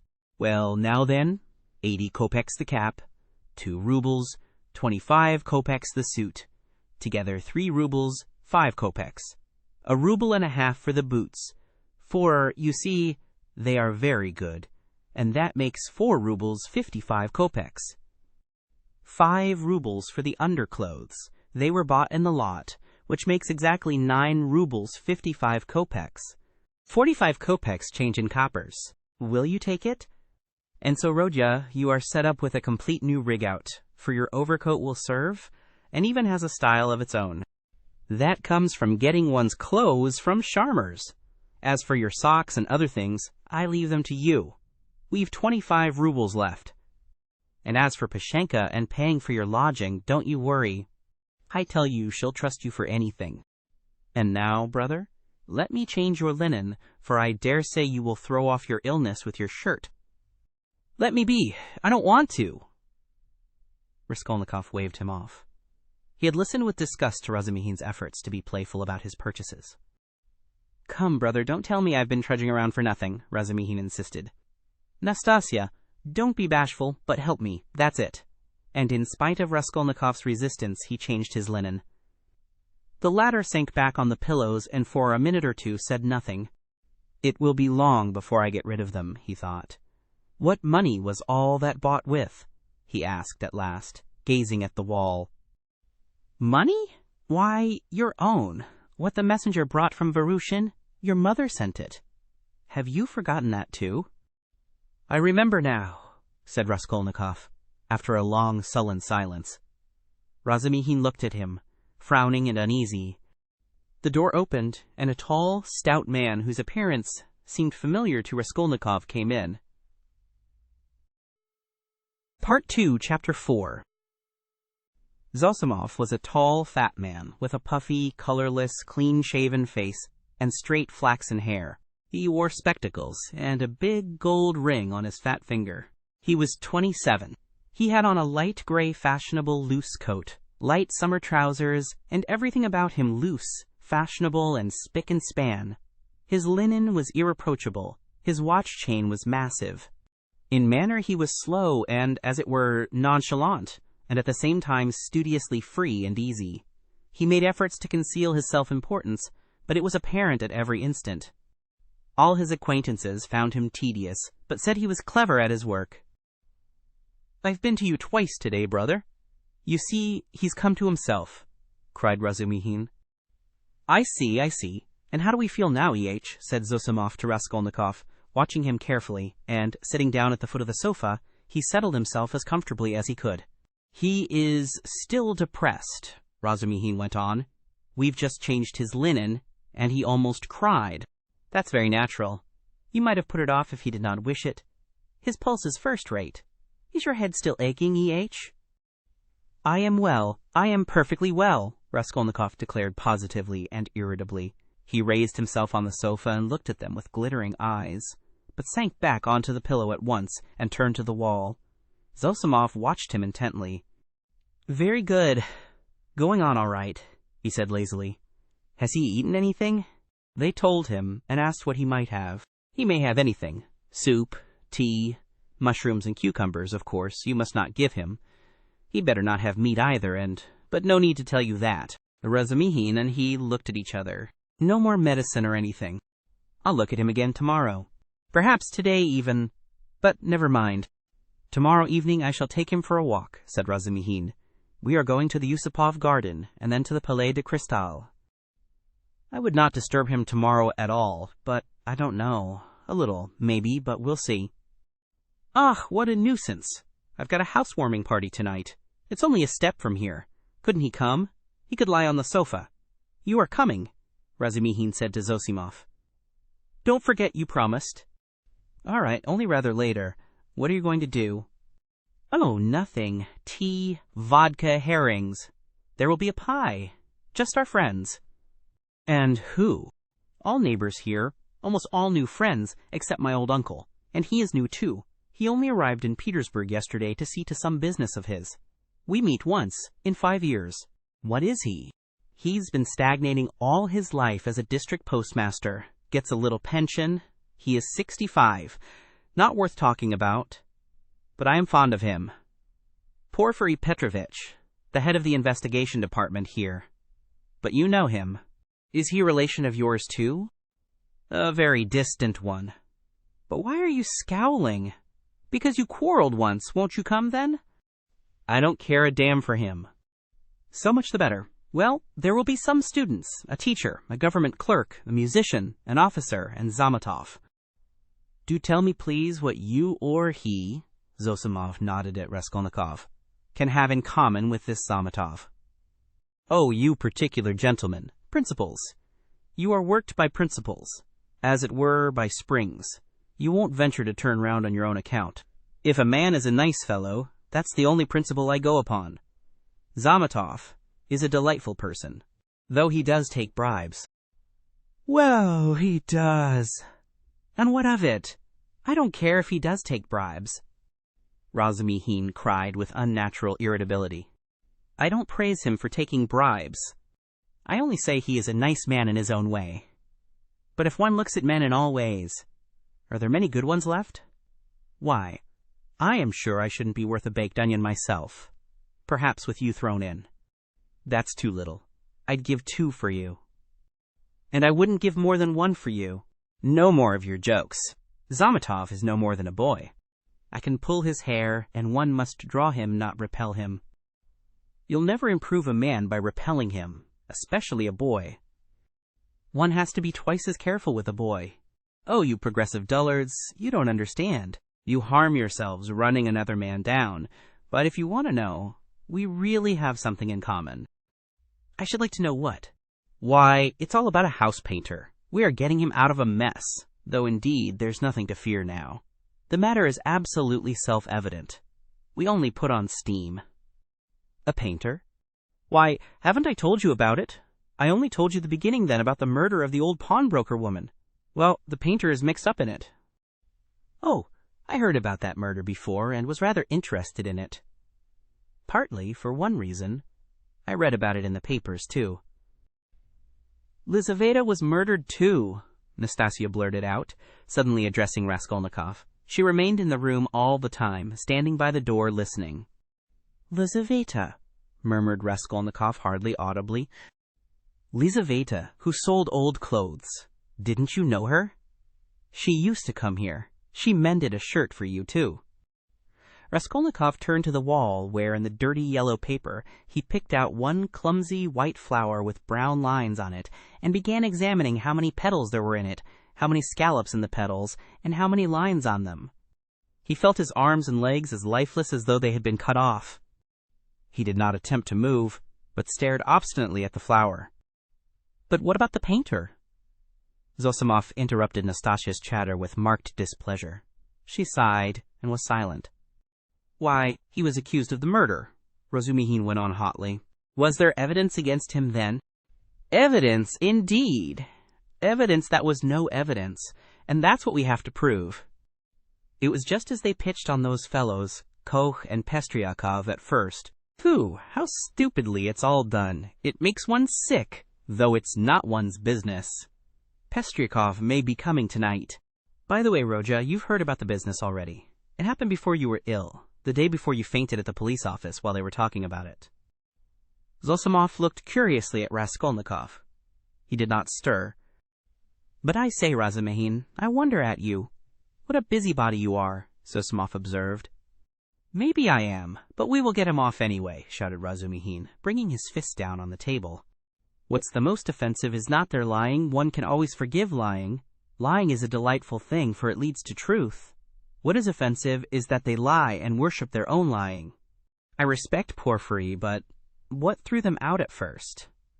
The door was locked, and when they came back with the porter it was open. So it followed that Koch and Pestriakov were the murderers. That was their logic. But don't excite yourself. They simply detained them. They could not help that. And by the way, I've met that man Koch. He used to buy unredeemed pledges from the old woman. E.H.? Yes, he is a swindler. He buys up bad debts, too. He makes a profession of it. But enough of him. Do you know what makes me angry? It's their sickening, rotten, petrified routine. And this case might be the means of introducing a new method. One can show from the psychological data alone how to get on the track of the real man. We have facts, they say. But facts are not everything. At least half the business lies in how you interpret them. Can you interpret them, then?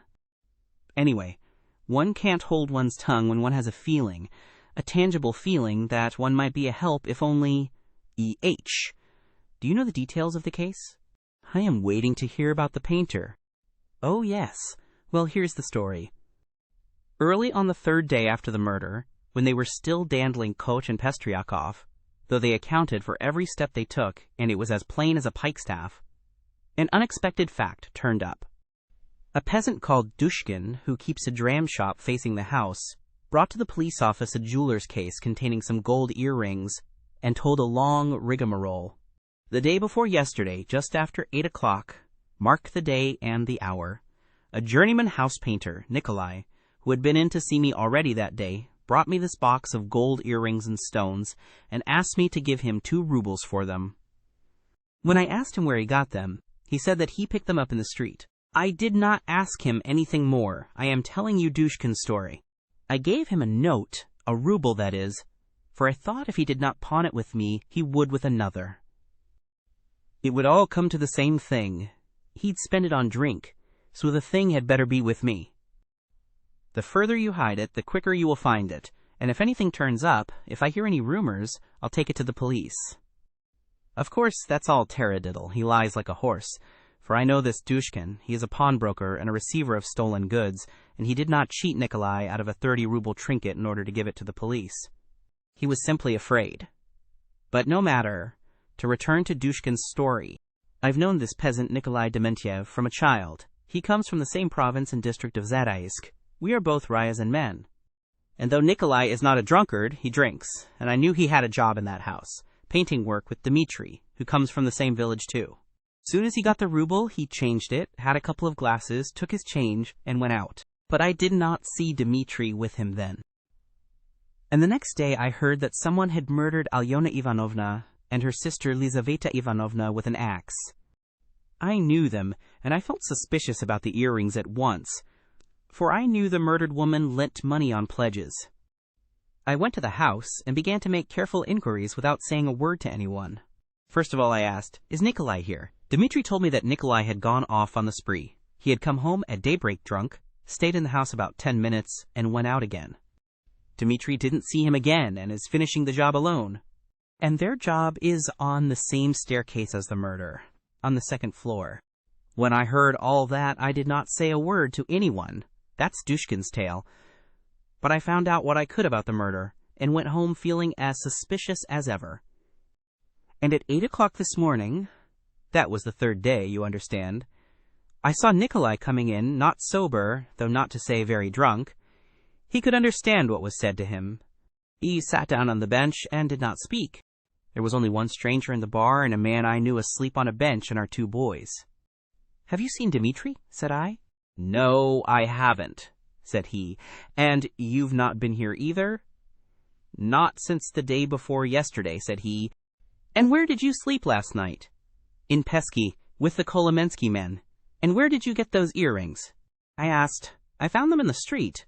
And the way he said it was a bit queer. He did not look at me. "Did you hear what happened that very evening, at that very hour, on that same staircase?" said I. "No," said he, "I had not heard." And all the while he was listening, his eyes were staring out of his head, and he turned as white as chalk. I told him all about it, and he took his hat and began getting up. I wanted to keep him. "Wait a bit, Nikolai," said I. "Won't you have a drink?" And I signed to the boy to hold the door, and I came out from behind the bar, but he darted out and down the street to the turning at a run. I have not seen him since. Then my doubts were at an end. It was his doing, as clear as could be. "I should think so," said Zosimov. "Wait! Hear the end. Of course they saw it high and low for Nikolai. They detained Dushkin and searched his house. Dmitri, too, was arrested. The Kolomensky men also were turned inside out. And the day before yesterday they arrested Nikolai in a tavern at the end of the town. He had gone there, taken the silver cross off his neck, and asked for a dram for it. They gave it to him.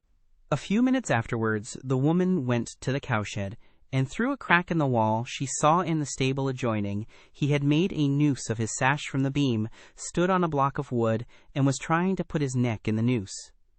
The woman screeched her hardest. People ran in. "So that's what you are up to. Take me," he says, "to such and such a police officer. I'll confess everything." Well, they took him to that police station, that is here, with a suitable escort.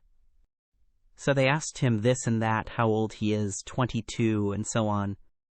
At the question, "When you were working with Dmitri, didn't you see anyone on the staircase at such and such a time?" Answer: "To be sure, folks may have gone up and down, but I did not notice them." "And didn't you hear anything, any noise and so on?" "We heard nothing special." "And did you hear, Nikolai, that on the same day widow so-and-so and her sister were murdered and robbed?" "I never knew a thing about it. The first I heard of it was from Afanasy Pavlovitch the day before yesterday." "And where did you find the earrings?" "I found them on the pavement." "Why didn't you go to work with Dmitri the other day?" "Because I was drinking." "And where were you drinking?" "Oh, in such and such a place." "Why did you run away from Dushkin's?" "Because I was awfully frightened." "What were you frightened of?" "That I should be accused." "How could you be frightened if you felt free from guilt?" Now, Zosimov, you may not believe me. That question was put literally in those words. I know it for a fact. It was repeated to me exactly. What do you say to that? Well, anyway, there's the evidence. I am not talking of the evidence now. I am talking about that question. Of their own idea of themselves. Well, so they squeezed and squeezed him, and he confessed.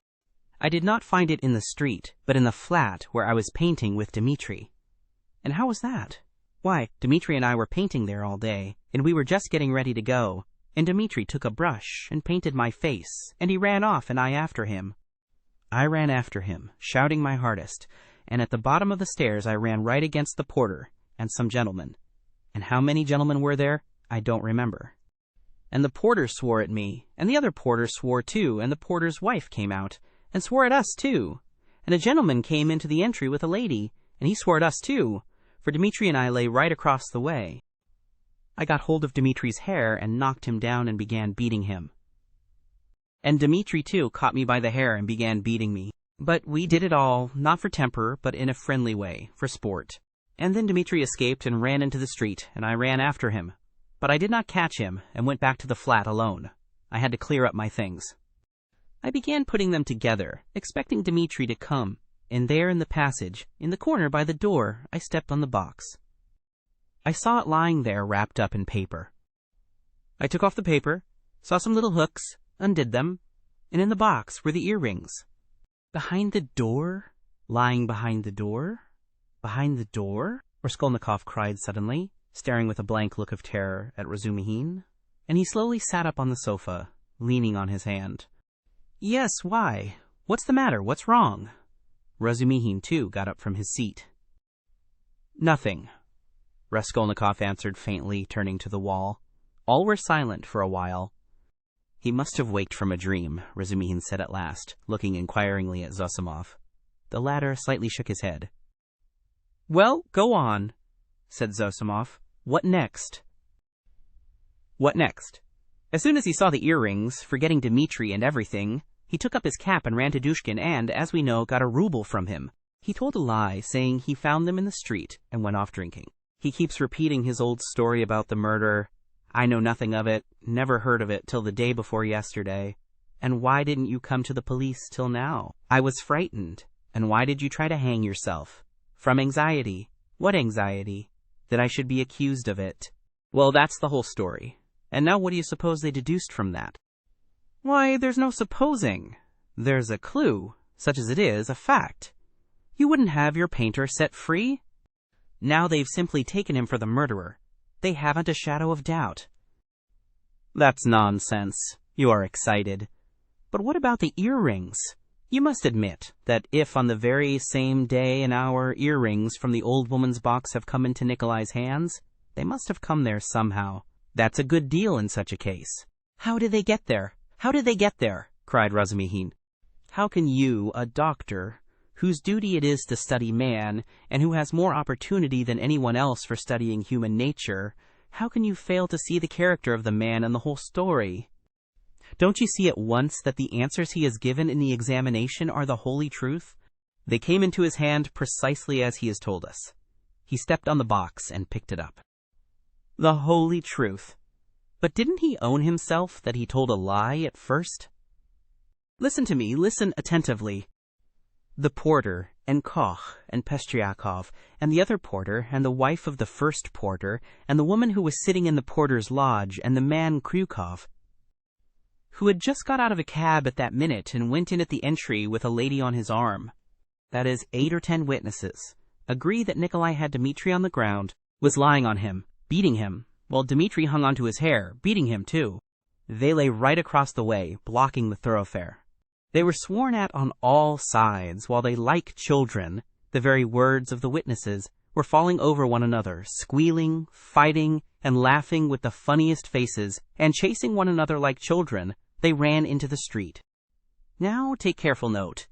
The bodies upstairs were warm, you understand, warm when they found them.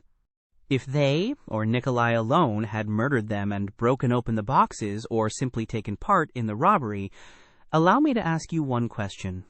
Do their state of mind, their squeals and giggles and childish scuffling at the gate, fit in with axes, bloodshed, fiendish cunning, robbery? They'd just killed them, not 5 or 10 minutes before, for the bodies were still warm, and at once, leaving the flat open, knowing that people would go there at once, flinging away their booty, they rolled about like children, laughing and attracting general attention. And there are a dozen witnesses to swear to that? Of course it is strange. It's impossible indeed, but... No, brother, no buts. And if the earrings being found in Nikolai's hands at the very day and hour of the murder constitutes an important piece of circumstantial evidence against him, although the explanation given by him accounts for it, and therefore it does not tell seriously against him, one must take into consideration the facts which prove him innocent, especially as they are facts that cannot be denied. And do you suppose from the character of our legal system that they will accept, or that they are in a position to accept, this fact, resting simply on a psychological impossibility, as irrefutable and conclusively breaking down the circumstantial evidence for the prosecution? No, they won't accept it, they certainly won't, because they found the jewel case and the man tried to hang himself, which he could not have done if he hadn't felt guilty. That's the point. That's what excites me, you must understand. Oh, I see you are excited. Wait a bit. I forgot to ask you, what proof is there that the box came from the old woman? That's been proved, said Razumihin with apparent reluctance, frowning. Kosh recognized the jewel case and gave the name of the owner, who proved conclusively that it was his. That's bad. Now another point. Did anyone see Nikolai at the time that Koch and Peshtrikov were going upstairs at first? And is there no evidence about that? Nobody did see him, Razumihin answered with vexation. That's the worst of it. Even Koch and Peshtrikov did not notice them on their way upstairs, though, indeed, their evidence could not have been worth much. They said they saw the flat was open, and that there must be work going on in it, but they took no special notice and could not remember whether there actually were men at work in it. So the only evidence for the defense is that they were beating one another and laughing. That constitutes a strong presumption, but how do you explain the facts yourself? How do I explain them? What is there to explain? It's clear. At any rate, the direction in which explanation is to be sought is clear, and the jewel case points to it. The real murderer dropped those earrings.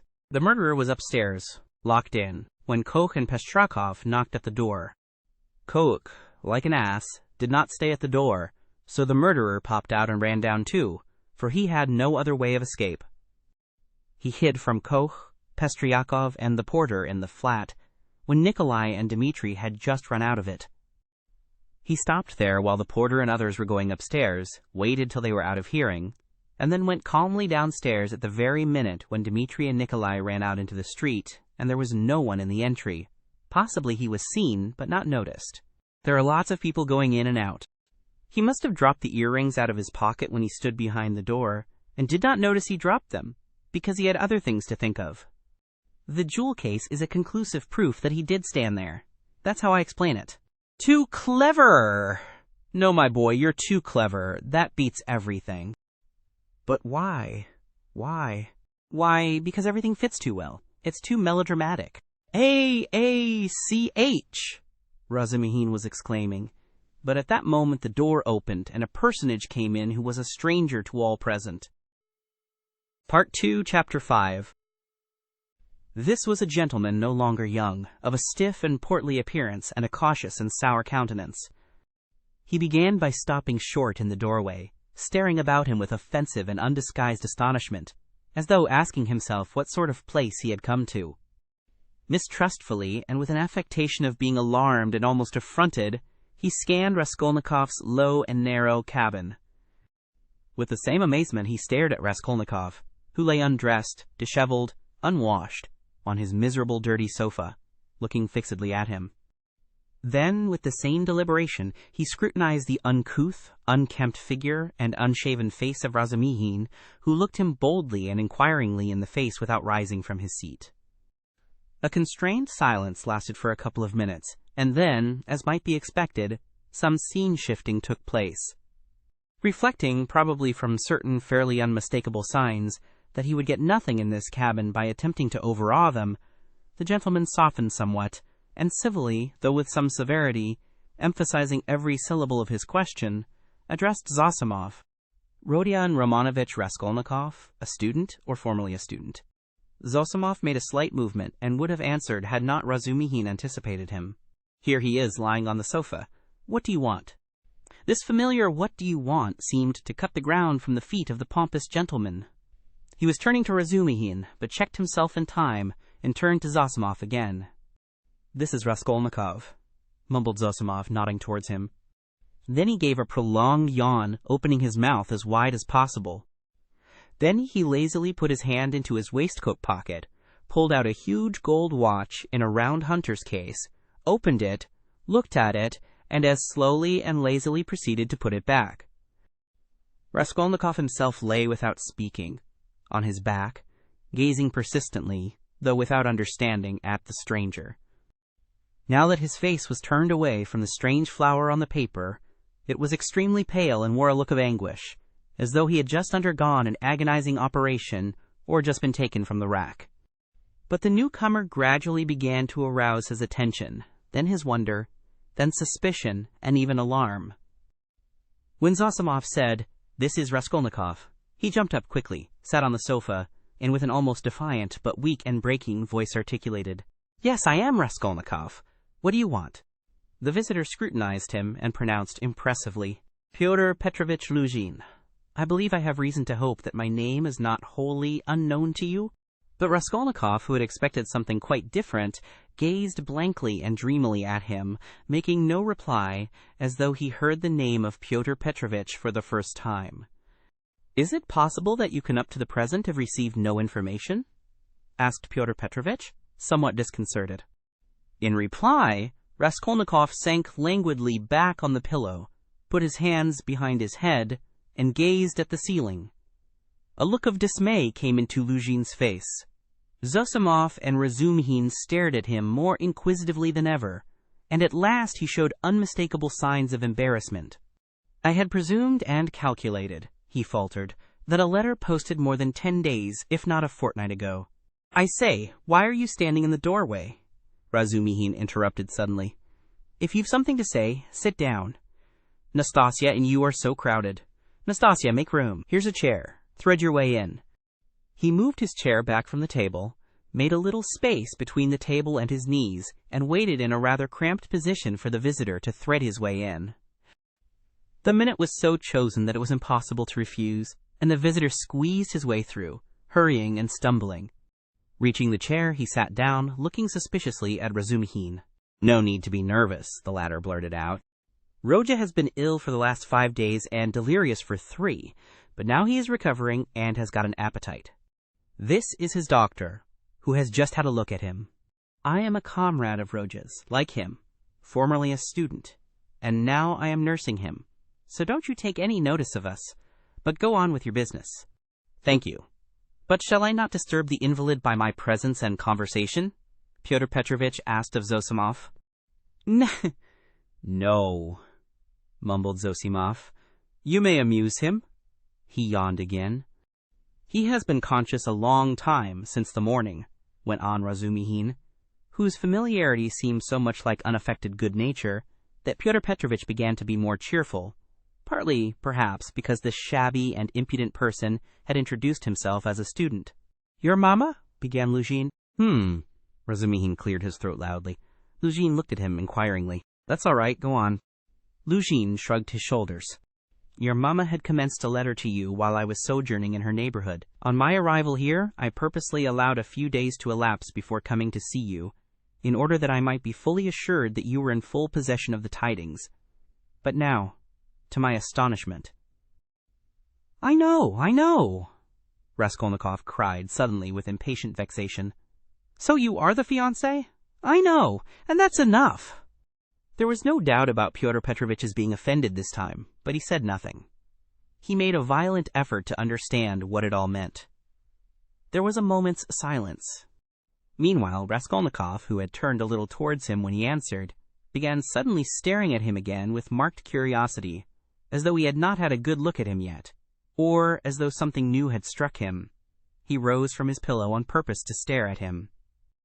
There certainly was something peculiar in Pyotr Petrovitch's whole appearance, something which seemed to justify the title of fiancé so unceremoniously applied to him. In the first place, it was evident, far too much so indeed, that Pyotr Petrovitch had made eager use of his few days in the capital to get himself up and rig himself out in expectation of his betrothed, a perfectly innocent and permissible proceeding indeed. Even his own, perhaps too complacent consciousness of the agreeable improvement in his appearance might have been forgiven in such circumstances, seeing that Pyotr Petrovitch had taken up the role of fiancé. All his clothes were fresh from the tailor's and were all right, except for being too new and too distinctly appropriate. Even the stylish new round hat had the same significance. Pyotr Petrovitch treated it too respectfully and held it too carefully in his hands. The exquisite pair of lavender gloves, Real Louvain, told the same tale, if only from the fact of his not wearing them, but carrying them in his hand for show. Light and youthful colors predominated in Pyotr Petrovitch's attire. He wore a charming summer jacket of a fawn shade, light thin trousers, a waistcoat of the same, new and fine linen, a cravat of the lightest cambric with pink stripes on it, and the best of it was, this all suited Pyotr Petrovitch. His very fresh and even handsome face looked younger than his 45 years at all times. His dark mutton-chop whiskers made an agreeable setting on both sides, growing thickly upon his shining, clean-shaven chin. Even his hair, touched here and there with gray, though it had been combed and curled at a hairdresser's, did not give him a stupid appearance, as curled hair usually does, by inevitably suggesting a German on his wedding day. If there really was something unpleasing and repulsive in his rather good-looking and imposing countenance, it was due to quite other causes. After scanning Mr. Luzhin unceremoniously, Raskolnikov smiled malignantly, sank back on the pillow, and stared at the ceiling as before. But Mr. Luzhin hardened his heart and seemed determined to take no notice of their oddities. "I feel the greatest regret at finding you in this situation," he began, again breaking the silence with an effort. "If I had been aware of your illness, I should have come earlier. But you know what business is. I have, too, a very important legal affair in the Senate, not to mention other preoccupations which you may well conjecture. I am expecting your mamma and sister any minute." Raskolnikov made a movement and seemed about to speak. His face showed some excitement. Pyotr Petrovitch paused, waited, but as nothing followed, he went on. "Any minute. I have found a lodging for them on their arrival." "Where?" asked Raskolnikov weakly. "Very near here, in Bakaleyev's house." "That's in Voskresensky," put in Razumihin. "There are 2 stories of rooms, let by a merchant called Yushin. I've been there." "Yes, rooms. A disgusting place. Filthy, stinking, and, what's more, of doubtful character. Things have happened there, and there are all sorts of queer people living there. And I went there about a scandalous business. It's cheap, though. I could not, of course, find out so much about it, for I am a stranger in Petersburg myself," Pyotr Petrovitch replied huffily. "However, the 2 rooms are exceedingly clean, and as it is for so short a time, I have already taken a permanent, that is, our future flat," he said, addressing Raskolnikov, "and I am having it done up. And meanwhile I am myself cramped for room in a lodging with my friend, Andrei Semyonovitch Lebeziatnikov, in the flat of Madame Lipovechel. It was he who told me of Bakaleyev's house, too." "Lebeziatnikov?" said Raskolnikov slowly, as if recalling something. "Yes, Andrei Semyonovitch Lebeziatnikov, a clerk in the ministry. Do you know him?" "Yes, no," Raskolnikov answered. "Excuse me, I fancied so from your inquiry. I was once his guardian, a very nice young man, and advanced. I like to meet young people. One learns new things from them." Luzhin looked round hopefully at them all. "How do you mean?" asked Razumihin. "In the most serious and essential matters," Pyotr Petrovitch replied, as though delighted at the question. "You see, it's 10 years since I visited Petersburg. All the novelties, reforms, ideas have reached us in the provinces. But to see it all more clearly, one must be in Petersburg. And it's my notion that you observe and learn most by watching the younger generation. And I confess I am delighted." "At what?" "Your question is a wide one. I may be mistaken, but I fancy I find clearer views, more, so to say, criticism, more practicality." "That's true," Zosimov let drop. "Nonsense. There's no practicality." Razumihin flew at him. "Practicality is a difficult thing to find. It does not drop down from heaven. And for the last 200 years we have been divorced from all practical life. Ideas, if you like, are fermenting," he said to Pyotr Petrovitch. "And desire for good exists, though it's in a childish form. And honesty you may find, although there are crowds of brigands. Anyway, there's no practicality. Practicality goes well shod." "I don't agree with you," Pyotr Petrovitch replied with evident enjoyment. "Of course, people do get carried away and make mistakes, but one must have indulgence. Those mistakes are merely evidence of enthusiasm for the cause, and of abnormal external environment. If little has been done, the time has been but short. Of means I will not speak. It's my personal view, if you care to know, that something has been accomplished already. New valuable ideas, new valuable works are circulating in the place of our old dreamy and romantic authors. Literature is taking a maturer form. Many injurious prejudices have been rooted up and turned into ridicule. In a word, we have cut ourselves off irrevocably from the past, and that, to my thinking, is a great thing. He's learnt it by heart to show off, Raskolnikov pronounced suddenly. What? Asked Pyotr Petrovitch, not catching his words. But he received no reply. That's all true, Zosimov hastened to interpose. Isn't it so?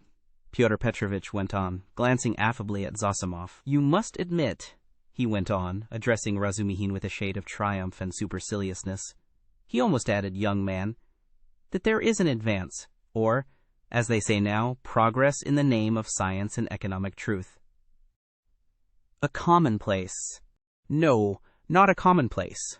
Hitherto, for instance, if I were told, love thy neighbor, what came of it? Pyotr Petrovitch went on, perhaps with excessive haste. It came to my tearing my coat in half to share with my neighbor, and we both were left half naked. As a Russian proverb has it, catch several hares, and you won't catch one. Science now tells us, love yourself before all men, for everything in the world rests on self-interest. You love yourself and manage your own affairs properly, and your coat remains whole. Economic truth adds that the better private affairs are organized in society, the more whole coats, so to say, the firmer are its foundations, and the better is the common welfare organized too.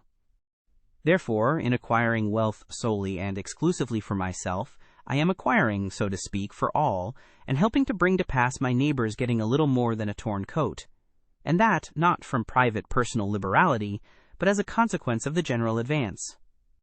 The idea is simple, but unhappily it has been a long time reaching us, being hindered by idealism and sentimentality. And yet it would seem to want very little wit to perceive it. Excuse me, I've very little wit myself, Razumihin cut in sharply, and so let us drop it. I began this discussion with an object, but I've grown so sick during the last 3 years of this chattering to amuse oneself, of this incessant flow of commonplaces, always the same, that, by Jove, I blush even when other people talk like that. You are in a hurry, no doubt, to exhibit your acquirements, and I don't blame you. That's quite pardonable. I only wanted to find out what sort of man you are, for so many unscrupulous people have got hold of the progressive cause of late, and have so distorted in their own interests everything they touched, that the whole cause has been dragged in the mire. That's enough. Excuse me, sir, said Luzhin, affronted and speaking with excessive dignity. Do you mean to suggest so unceremoniously that I, too? Oh, my dear sir, how could I? Come, that's enough, Razumihin concluded, and he turned abruptly to Zosimov to continue their previous conversation. Pyotr Petrovitch had the good sense to accept the disavowal. He made up his mind to take leave in another minute or two. I trust our acquaintance, he said, addressing Raskolnikov, may, upon your recovery and in view of the circumstances of which you are aware, become closer. Above all, I hope for your return to health. Raskolnikov did not even turn his head. Pyotr Petrovitch began getting up from his chair. One of her customers must have killed her, Zosimov declared positively. Not a doubt of it, replied Razumihin. Porfiry doesn't give his opinion, but is examining all who have left pledges with her there. Examining them? Raskolnikov asked aloud. Yes, what then? Nothing. How does he get hold of them? Asked Zosimov. Coach has given the names of some of them. Other names are on the wrappers of the pledges, and some have come forward of themselves. It must have been a cunning and practiced ruffian. The boldness of it, the coolness. That's just what it wasn't, interposed Razumihin. That's what throws you all off the scent. But I maintain that he is not cunning, not practiced, and probably this was his first crime. The supposition that it was a calculated crime and a cunning criminal doesn't work. Suppose him to have been inexperienced, and it's clear that it was only a chance that saved him, and chance may do anything. Why, he did not foresee obstacles, perhaps. And how did he set to work?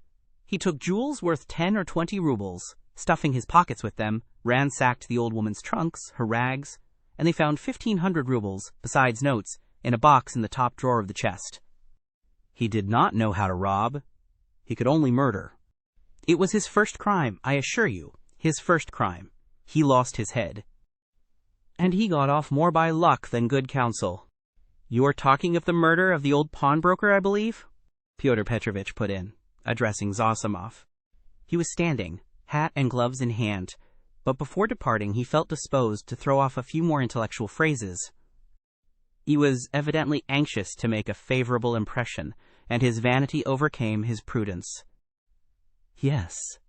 You've heard of it?" "Oh yes, being in the neighborhood. Do you know the details?" "I can't say that, but another circumstance interests me in the case. The whole question, so to say. Not to speak of the fact that crime has been greatly on the increase among the lower classes during the last 5 years. Not to speak of the cases of robbery and arson everywhere. What strikes me as the strangest thing is that in the higher classes, too, crime is increasing proportionately. In one place, one hears of a student's robbing the mail on the high road. In another place, people of good social position forge false banknotes. In Moscow, of late, a whole gang has been captured who used to forge lottery tickets, and one of the ringleaders was a lecturer in universal history. Then our secretary abroad was murdered from some obscure motive of gain.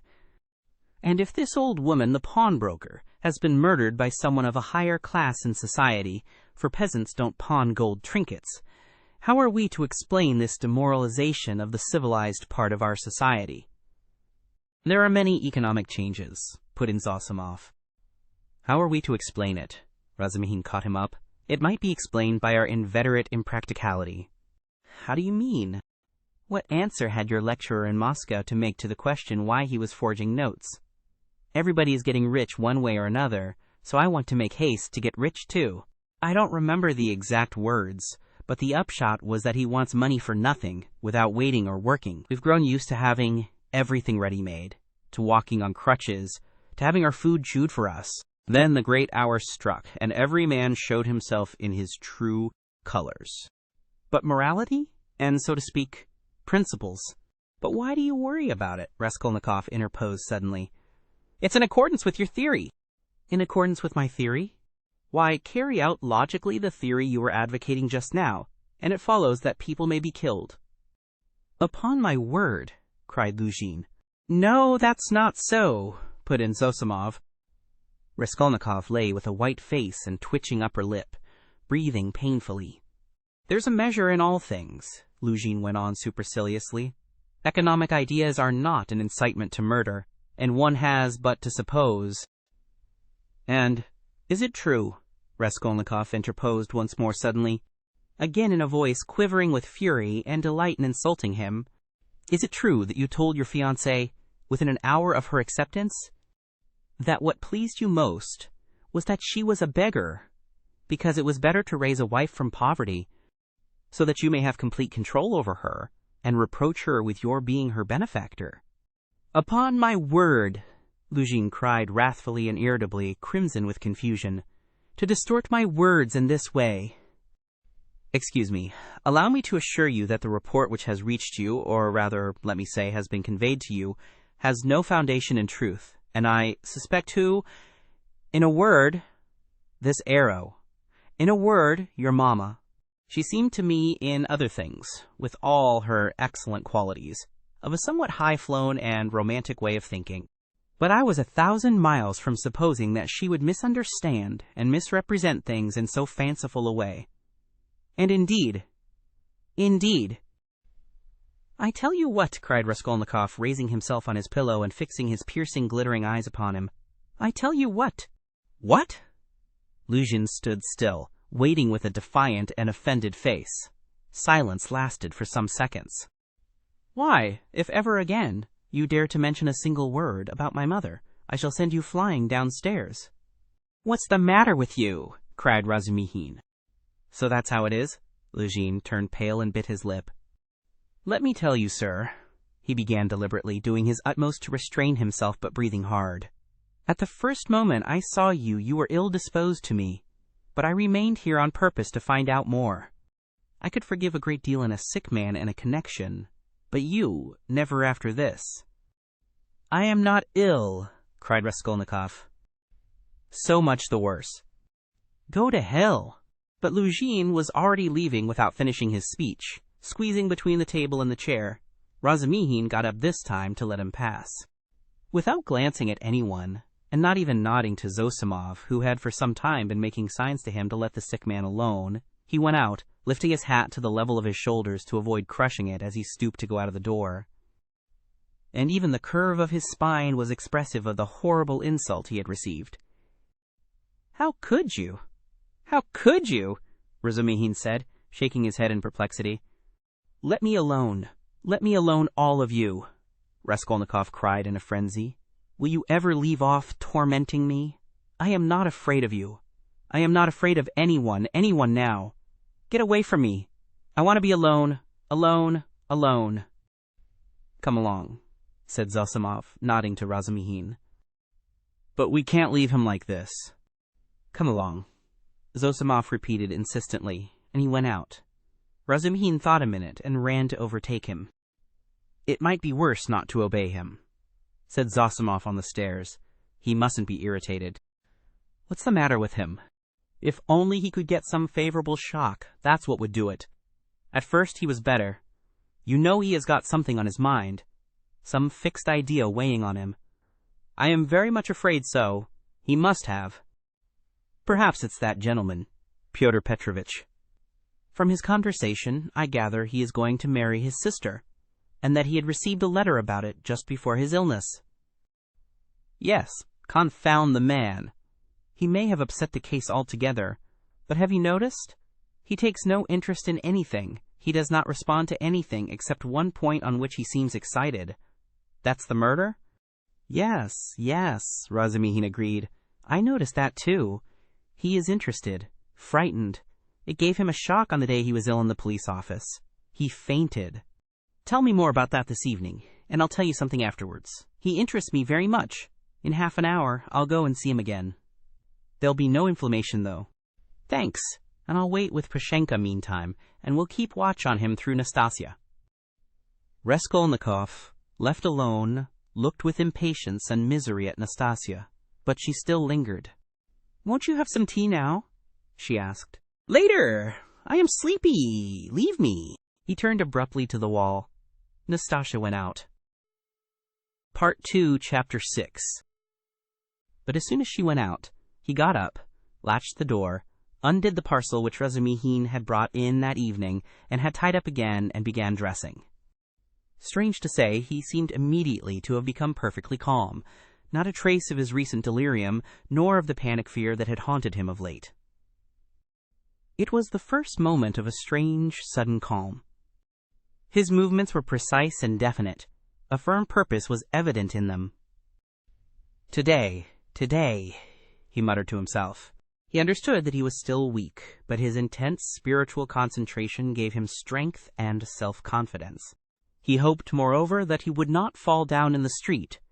When he had dressed in entirely new clothes, he looked at the money lying on the table, and after a moment's thought put it in his pocket. It was 25 rubles. He took also all the copper change from the 10 rubles spent by Razumihin on the clothes. Then he softly unlatched the door, went out, slipped downstairs, and glanced in at the open kitchen door. Nastasia was standing with her back to him, blowing up the landlady's samovar. She heard nothing. Who would have dreamed of his going out indeed? A minute later he was in the street. It was nearly 8 o'clock. The sun was setting. It was as stifling as before, but he eagerly drank in the stinking, dusty town air. His head felt rather dizzy. A sort of savage energy gleamed suddenly in his feverish eyes, and his wasted, pale and yellow face. He did not know and did not think where he was going. He had one thought only, that all this must be ended today, once for all, immediately, that he would not return home without it, because he would not go on living like that. How? With what to make an end? He had not an idea about it. He did not even want to think of it. He drove away. Thought tortured him. All he knew, all he felt was that everything must be changed. One way or another, he repeated, with desperate and immovable self-confidence and determination. From old habit he took his usual walk in the direction of the Haymarket. A dark-haired young man with a barrel organ was standing in the road in front of a little general shop and was grinding out a very sentimental song. He was accompanying a girl of 15, who stood on the pavement in front of him. She was dressed up in a crinoline, a mantle and a straw hat with a flame-colored feather in it, all very old and shabby. In a strong and rather agreeable voice, cracked and coarsened by street singing, she sang in hope of getting a copper from the shop. Raskolnikov joined 2 or 3 listeners, took out a 5-kopeck piece, and put it in the girl's hand.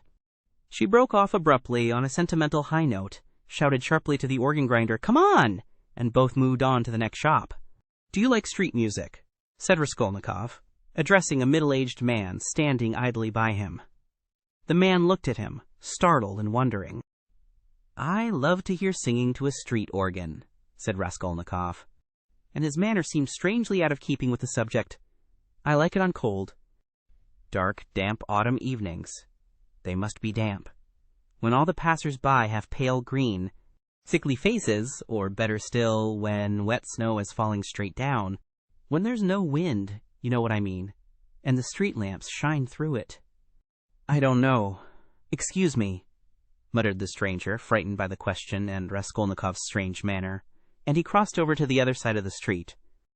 Raskolnikov walked straight on and came out at the corner of the hay market, where the huckster and his wife had talked with Lizaveta, but they were not there now.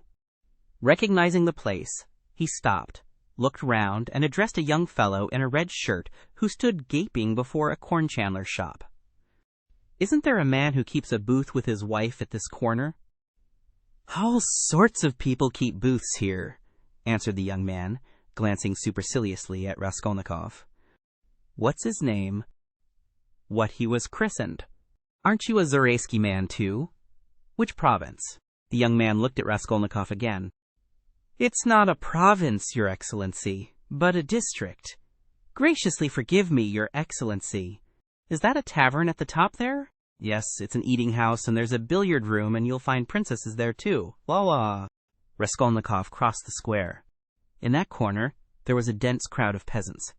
He pushed his way into the thickest part of it, looking at the faces. He felt an unaccountable inclination to enter into conversation with people. But the peasants took no notice of him.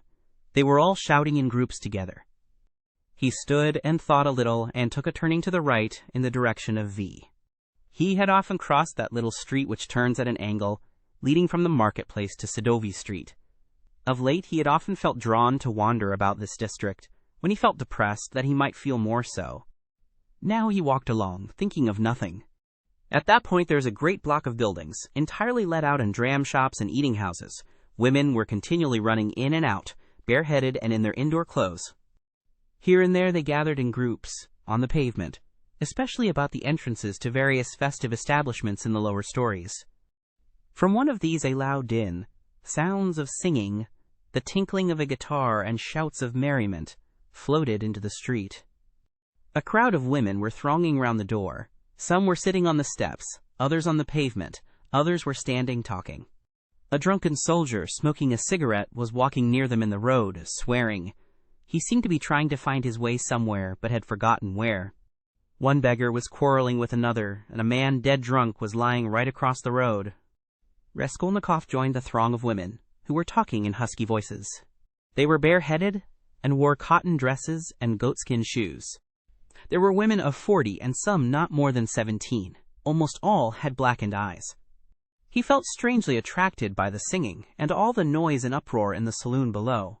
Someone could be heard within dancing frantically, marking time with his heels to the sounds of the guitar and of a thin falsetto voice singing a jaunty air. He listened intently, gloomily and dreamily, bending down at the entrance and peeping inquisitively in from the pavement. "Oh, my handsome soldier, don't beat me for nothing," trilled the thin voice of the singer. Raskolnikov felt a great desire to make out what he was singing, as though everything depended on that. "Shall I go in?" he thought. "They are laughing. From drink. Shall I get drunk?" "Won't you come in?" one of the women asked him. Her voice was still musical and less thick than the others.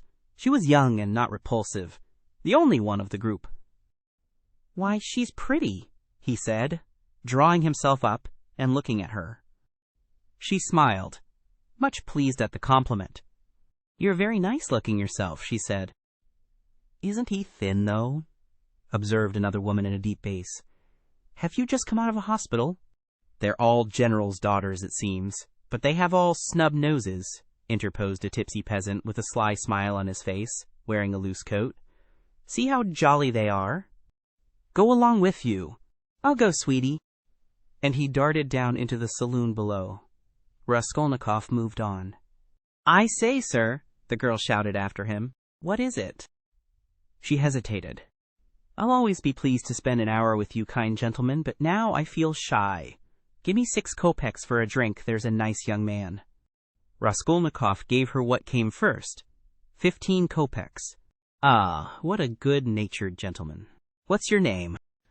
Asked for Duklida. Well, that's too much, one of the women observed, shaking her head at Duklida. I don't know how you can ask like that. I believe I should drop with shame. Raskolnikov looked curiously at the speaker. She was a pockmarked wench of 30, covered with bruises, with her upper lip swollen. She made her criticism quietly and earnestly. Where is it?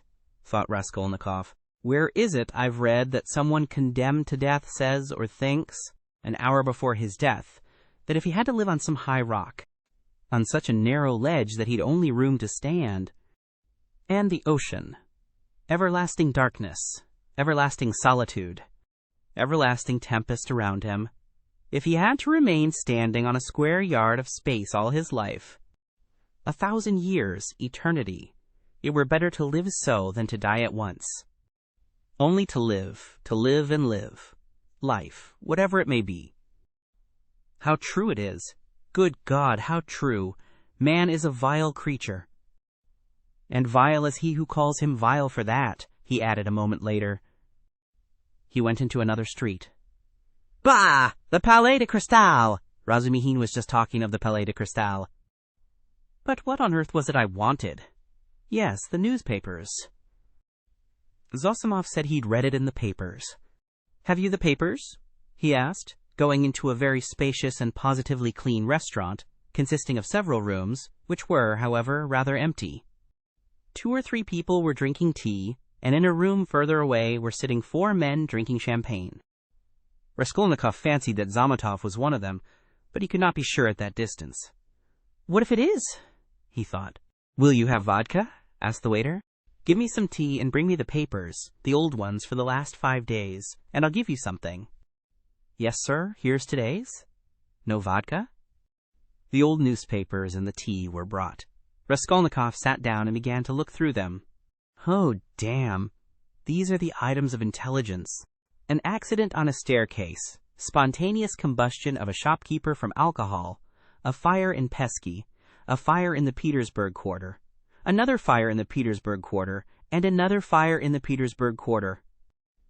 Ah, here it is. He found at last what he was seeking and began to read it. The lines danced before his eyes, but he read it all and began eagerly seeking later editions in the following numbers. His hands shook with nervous impatience as he turned the sheets. Suddenly someone sat down beside him at his table. He looked up. It was the head clerk Zametov, looking just the same, with the rings on his fingers and the watch chain, with the curly black hair, parted and pomaded, with the smart waistcoat, rather shabby coat and doubtful linen. He was in a good humor, at least he was smiling very gaily and good-humoredly. His dark face was rather flushed from the champagne he had drunk. What? You here? He began in surprise, speaking as though he'd known him all his life. Why? Razumihin told me only yesterday you were unconscious. How strange. And do you know I've been to see you? Raskolnikov knew he would come up to him. He laid aside the papers and turned to Zametov. There was a smile on his lips, and a new shade of irritable impatience was apparent in that smile. I know you have, he answered. I've heard it. You looked for my sock. And you know Razumihin has lost his heart to you? He says you've been with him to Louise Ivanovna's. You know, the woman you tried to befriend, for whom you winked to the explosive lieutenant, and he would not understand. Do you remember? How could he fail to understand? It was quite clear, wasn't it? What a hot head he is. The explosive one. No, your friend Razumihin. You must have a jolly life, Mr. Zametov. Entrance free to the most agreeable places. Who's been pouring champagne into you just now? We've just been having a drink together. You talk about pouring it into me. By way of a fee, you profit by everything, Raskolnikov laughed. It's all right, my dear boy, he added, slapping Zametov on the shoulder. I am not speaking from temper, but in a friendly way, for sport, as that workman of yours said when he was scuffling with Dmitri, in the case of the old woman. How do you know about it? Perhaps I know more about it than you do. How strange you are. I am sure you are still very unwell. You oughtn't to have come out. Oh, do I seem strange to you? Yes. What are you doing, reading the papers? Yes. There's a lot about the fires. No, I am not reading about the fires. Here he looked mysteriously at Zametov. His lips were twisted again in a mocking smile. No, I am not reading about the fires, he went on, winking at Zametov.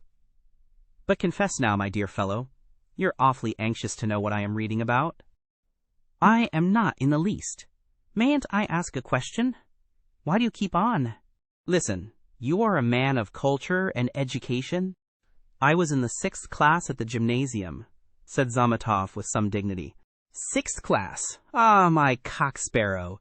With your parting and your rings, you are a gentleman of fortune. Phoo, what a charming boy.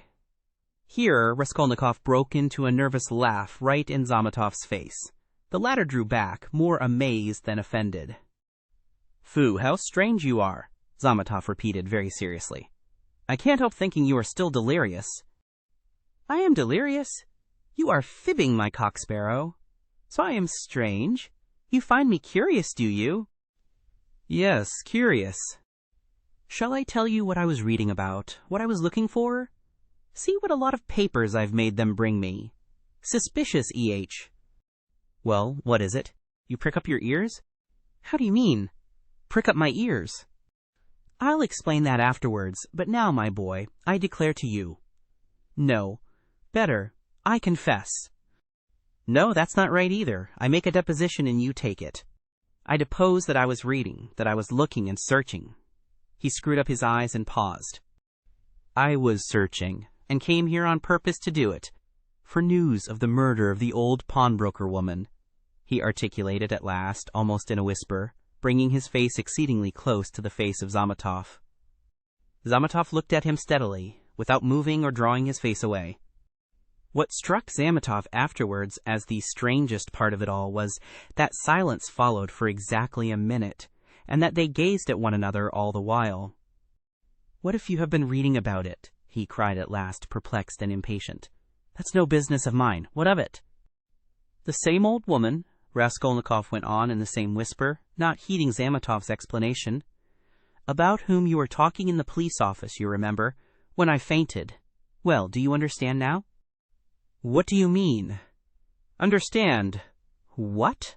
Zametov brought out, almost alarmed. Raskolnikov's set and earnest face was suddenly transformed, and he suddenly went off into the same nervous laugh as before, as though utterly unable to restrain himself. And in one flash he recalled with extraordinary vividness of sensation a moment in the recent past, that moment when he stood with the axe behind the door, while the latch trembled and the men outside swore and shook it. And he had a sudden desire to shout at them, to swear at them, to put out his tongue at them, to mock them, to laugh and laugh and laugh. You are either mad or, began Zametov, and he broke off, as though stunned by the idea that had suddenly flashed into his mind. Or what? What? Come, tell me. Nothing, said Zametov, getting angry. It's all nonsense. Both were silent. After his sudden fit of laughter, Raskolnikov became suddenly thoughtful and melancholy. He put his elbow on the table and leaned his head on his hand. He seemed to have completely forgotten Zametov. The silence lasted for some time. Why don't you drink your tea? It's getting cold, said Zametov. What? Tea? Oh, yes.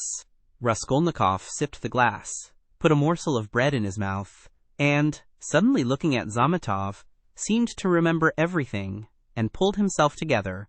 At the same moment his face resumed its original mocking expression. He went on drinking tea. There have been a great many of these crimes lately, said Zametov. Only the other day I read in the Moscow news that a whole gang of false coiners had been caught in Moscow. It was a regular society. They used to forge tickets. Oh, but it was a long time ago.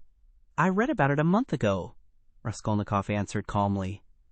So you consider them criminals? He added, smiling. Of course they are criminals. They? They are children, simpletons, not criminals. Why, 100 people meeting for such an object. What an idea! 3 would be too many, and then they want to have more faith in one another than in themselves. One has only to blab in his cups, and it all collapses. Simpletons. They engaged untrustworthy people to change the notes. What a thing to trust to a casual stranger. Well, let us suppose that these simpletons succeed, and each makes $1 million. And what follows for the rest of their lives? Each is dependent on the others for the rest of his life. Better hang oneself at once. And they did not know how to change the notes either. The man who changed the notes took 5,000 rubles, and his hands trembled. He counted the first 4,000, but did not count the 5,000. He was in such a hurry to get the money into his pocket and run away. Of course he roused suspicion. And the whole thing came to a crash through one fool. Is it possible? That his hands trembled, observed Zametov. Yes, that's quite possible. That, I feel quite sure, is possible. Sometimes one can't stand things. Can't stand that? Why, could you stand it then? No, I couldn't. For the sake of 100 rubles to face such a terrible experience? To go with false notes into a bank where it's their business to spot that sort of thing? No, I should not have the face to do it. Would you? Raskolnikov had an intense desire again to put his tongue out. Shivers kept running down his spine. I should do it quite differently, Raskolnikov began. This is how I would change the notes. I'd count the first 1,000 3 or 4 times, backwards and forwards, looking at every note, and then I'd set to the second 1,000. I'd count that halfway through, and then hold some 50-ruble note to the light, then turn it, then hold it to the light again, to see whether it was a good one. I am afraid, I would say, a relation of mine lost 25 rubles the other day through a false note, and then I'd tell them the whole story.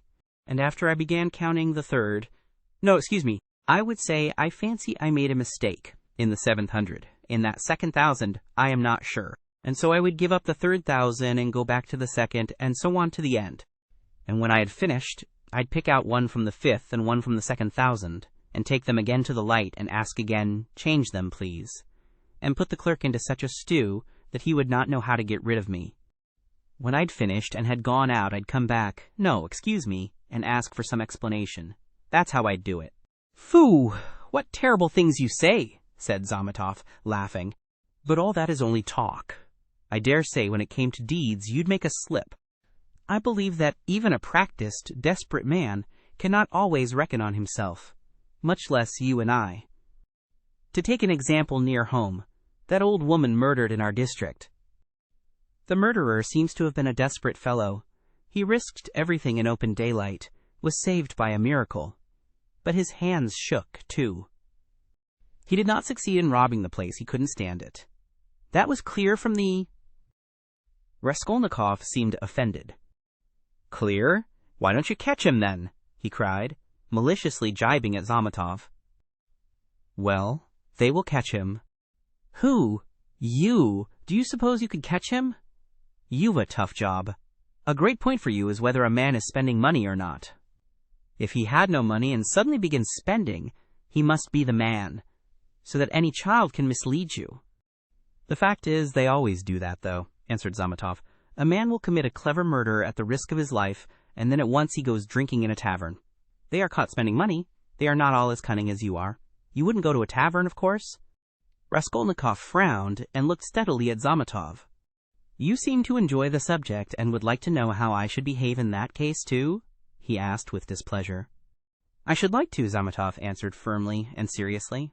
Somewhat too much earnestness began to appear in his words and looks. Very much? Very much. All right, then. This is how I should behave, Raskolnikov began, again bringing his face close to Zametov's, again staring at him and speaking in a whisper, so that the latter positively shuddered. This is what I should have done. I should have taken the money and jewels, I should have walked out of there, and have gone straight to some deserted place with fences round it, and scarcely anyone to be seen, some kitchen garden or place of that sort. I should have looked out beforehand some stone weighing 100 weight or more, which had been lying in the corner from the time the house was built. I would lift that stone. There would sure to be a hollow under it, and I would put the jewels and money in that hole. Then I'd roll the stone back so that it would look as before, would press it down with my foot and walk away. And for a year or 2, 3 maybe, I would not touch it. And, well, they could search. There'd be no trace. You are a madman, said Zametov, and for some reason he too spoke in a whisper, and moved away from Raskolnikov, whose eyes were glittering. He had turned fearfully pale, and his upper lip was twitching and quivering. He bent down as close as possible to Zametov, and his lips began to move without uttering a word. This lasted for half a minute. He knew what he was doing, but could not restrain himself. The terrible word trembled on his lips, like the latch on that door. In another moment it will break out. In another moment he will let it go. He will speak out. "And what if it was I who murdered the old woman in Lizaveta?" he said suddenly, and realized what he had done. Zametov looked wildly at him and turned white as the tablecloth. His face wore a contorted smile. "But is it possible?" he brought out faintly. Raskolnikov looked wrathfully at him. "Own up that you believed it. Yes, you did." "Not a bit of it. I believe it less than ever now," Zametov cried hastily. "I've caught my cock-sparrow." "So you did believe it before, if now you believe less than ever?" "Not at all," cried Zametov, obviously embarrassed. "Have you been frightening me so as to lead up to this? You don't believe it, then? What were you talking about behind my back when I went out of the police office? And why did the explosive lieutenant question me after I fainted? Hey there!" he shouted to the waiter, getting up and taking his cap. "How much?" 30 kopecks, the latter replied, running up. "And there is 20 kopecks for vodka." "See what a lot of money." He held out his shaking hand to Zametov with notes in it. Red notes in blue, 25 rubles. "Where did I get them, and where did my new clothes come from? You know I had not a kopeck. You've cross-examined my landlady, I'll be bound." "Well, that's enough. Assez cause, till we meet again." He went out, trembling all over from a sort of wild, hysterical sensation, in which there was an element of insufferable rapture. Yet he was gloomy and terribly tired. His face was twisted as after a fit. His fatigue increased rapidly. Any shock, any irritating sensation stimulated and revived his energies at once, but his strength failed as quickly when the stimulus was removed. Zametov, left alone, sat for a long time in the same place, plunged in thought. Raskolnikov had unwittingly worked a revolution in his brain on a certain point, and had made up his mind for him conclusively. "Ilya Petrovitch is a blockhead," he decided. Raskolnikov had hardly opened the door of the restaurant when he stumbled against Razumihin on the steps. They did not see each other till they almost knocked against each other. For a moment they stood looking each other up and down. Razumihin was greatly astounded. Then anger, real anger, gleamed fiercely in his eyes. "So here you are," he shouted at the top of his voice. "You ran away from your bed, and here I've been looking for you under the sofa." We went up to the garret. "I almost beat Nastasia on your account. And here he is after all. Rodya, what is the meaning of it? Tell me the whole truth. Confess, do you hear?" "It means that I'm sick to death of you all, and I want to be alone," Raskolnikov answered calmly. "Alone? When you are not able to walk? When your face is as white as a sheet and you are gasping for breath? Idiot! What have you been doing in the Palais de Cristal? Own up at once." "Let me go," said Raskolnikov, and tried to pass him. This was too much for Razumihin. He gripped him firmly by the shoulder. "Let you go? You dare tell me to let you go? Do you know what I'll do with you directly? I'll pick you up, tie you up in a bundle, carry you home under my arm, and lock you up." "Listen, Razumihin," Raskolnikov began quietly, apparently calm. "Can't you see that I don't want your benevolence? A strange desire you have to shower benefits on a man who curses them, who feels them a burden, in fact. Why did you seek me out at the beginning of my illness? Maybe I was very glad to die. Didn't I tell you plainly enough today that you were torturing me, that I was sick of you? You seem to want to torture people. I assure you that all that is seriously hindering my recovery, because it's continually irritating me. You saw Zasimov went away just now to avoid irritating me. You leave me alone too, for goodness sake. What right have you indeed to keep me by force? Don't you see that I am in possession of all my faculties now? How can I persuade you not to persecute me with your kindness? I may be ungrateful, I may be mean, only let me be, for God's sake, let me be, let me be, let me be. He began calmly, gloating beforehand over the venomous phrases he was about to utter, but finished, panting for breath, in a frenzy, as he had been with Luzhin.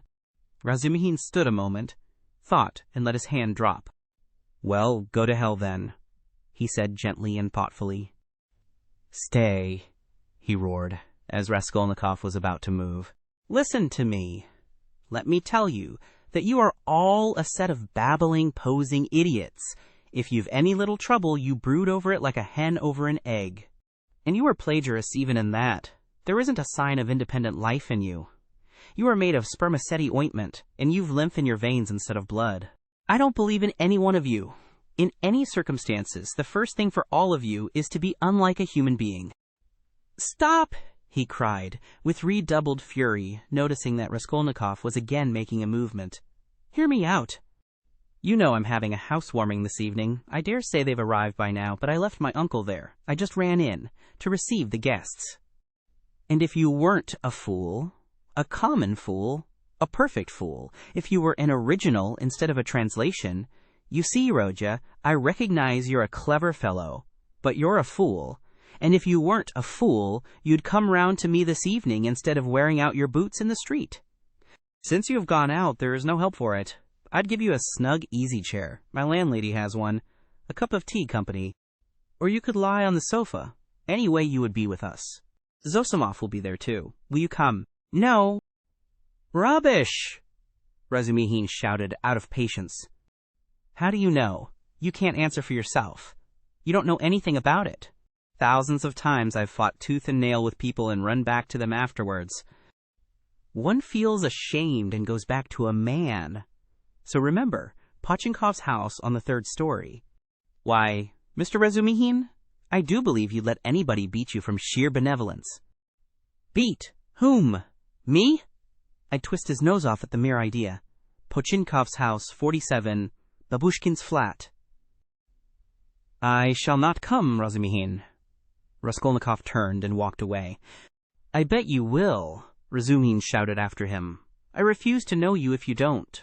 Stay, hey, is Zamatov in there? Yes. Did you see him? Yes. Talk to him? Yes. What about? Confound you, don't tell me then. Pochinkov's house, 47, Babushkin's flat, remember. Raskolnikov walked on and turned the corner into Sadovy Street. Razumihin looked after him thoughtfully. Then, with a wave of his hand, he went into the house, but stopped short of the stairs. Confound it, he went on, almost aloud. He talks sensibly, but yet I am a fool, as if madmen didn't talk sensibly. And this was just what Zosimov seemed afraid of.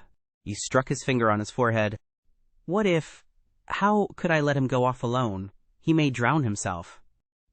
Ah, what a blunder! I can't. And he ran back to overtake Raskolnikov, but there was no trace of him. With a curse he returned with rapid steps to the Palais de Cristal to question Zamatov. Raskolnikov walked straight to X Bridge, stood in the middle, and leaning both elbows on the rail stared into the distance. On parting with Razumihin, he felt so much weaker that he could scarcely reach this place. He longed to sit or lie down somewhere in the street. Bending over the water, he gazed mechanically at the last pink flush of the sunset, at the row of houses growing dark in the gathering twilight, at one distant attic window on the left bank, flashing as though on fire in the last rays of the setting sun, at the darkening water of the canal, and the water seemed to catch his attention. At last, red circles flashed before his eyes. The houses seemed moving, the passers-by, the canal banks, the carriages, all danced before his eyes. Suddenly he started, saved again perhaps from swooning by an uncanny and hideous sight. He became aware of someone standing on the right side of him.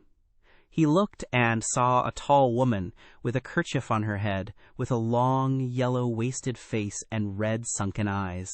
She was looking straight at him, but obviously she saw nothing, and recognized no one. Suddenly she leaned her right hand on the parapet, lifted her right leg over the railing, then her left, and threw herself into the canal. The filthy water parted and swallowed up its victim for a moment. But an instant later the drowning woman floated to the surface, moving slowly with the current, her head and legs in the water, her skirt inflated like a balloon over her back. "A woman drowning! A woman drowning!" shouted dozens of voices. People ran up.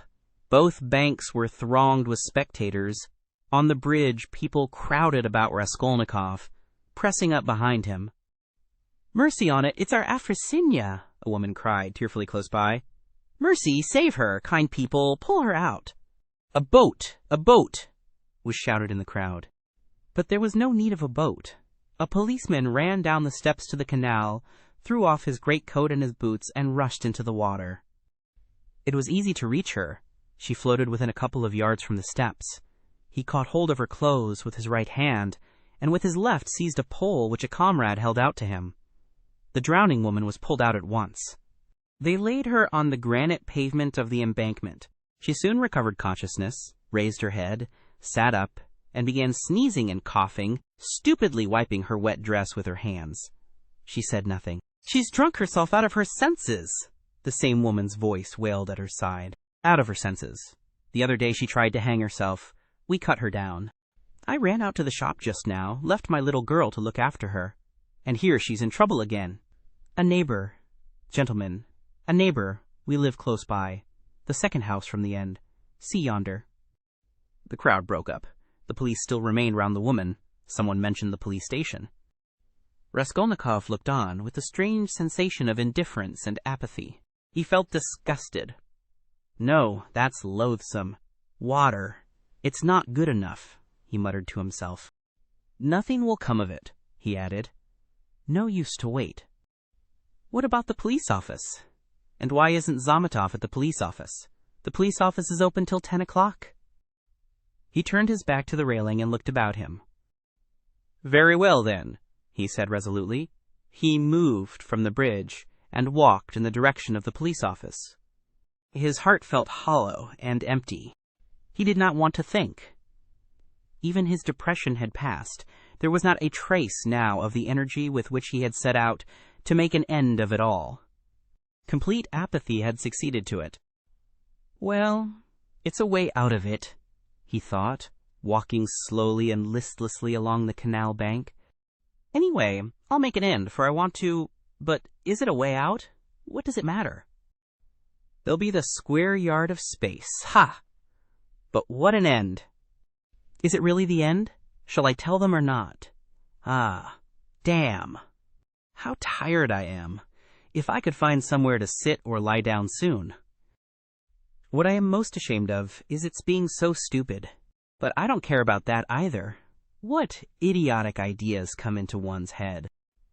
To reach the police office, he had to go straight forward and take the second turning to the left. It was only a few paces away, but at the first turning he stopped, and, after a minute's thought, turned into a side street, and went 2 streets out of his way, possibly without any object, or possibly to delay a minute and gain time.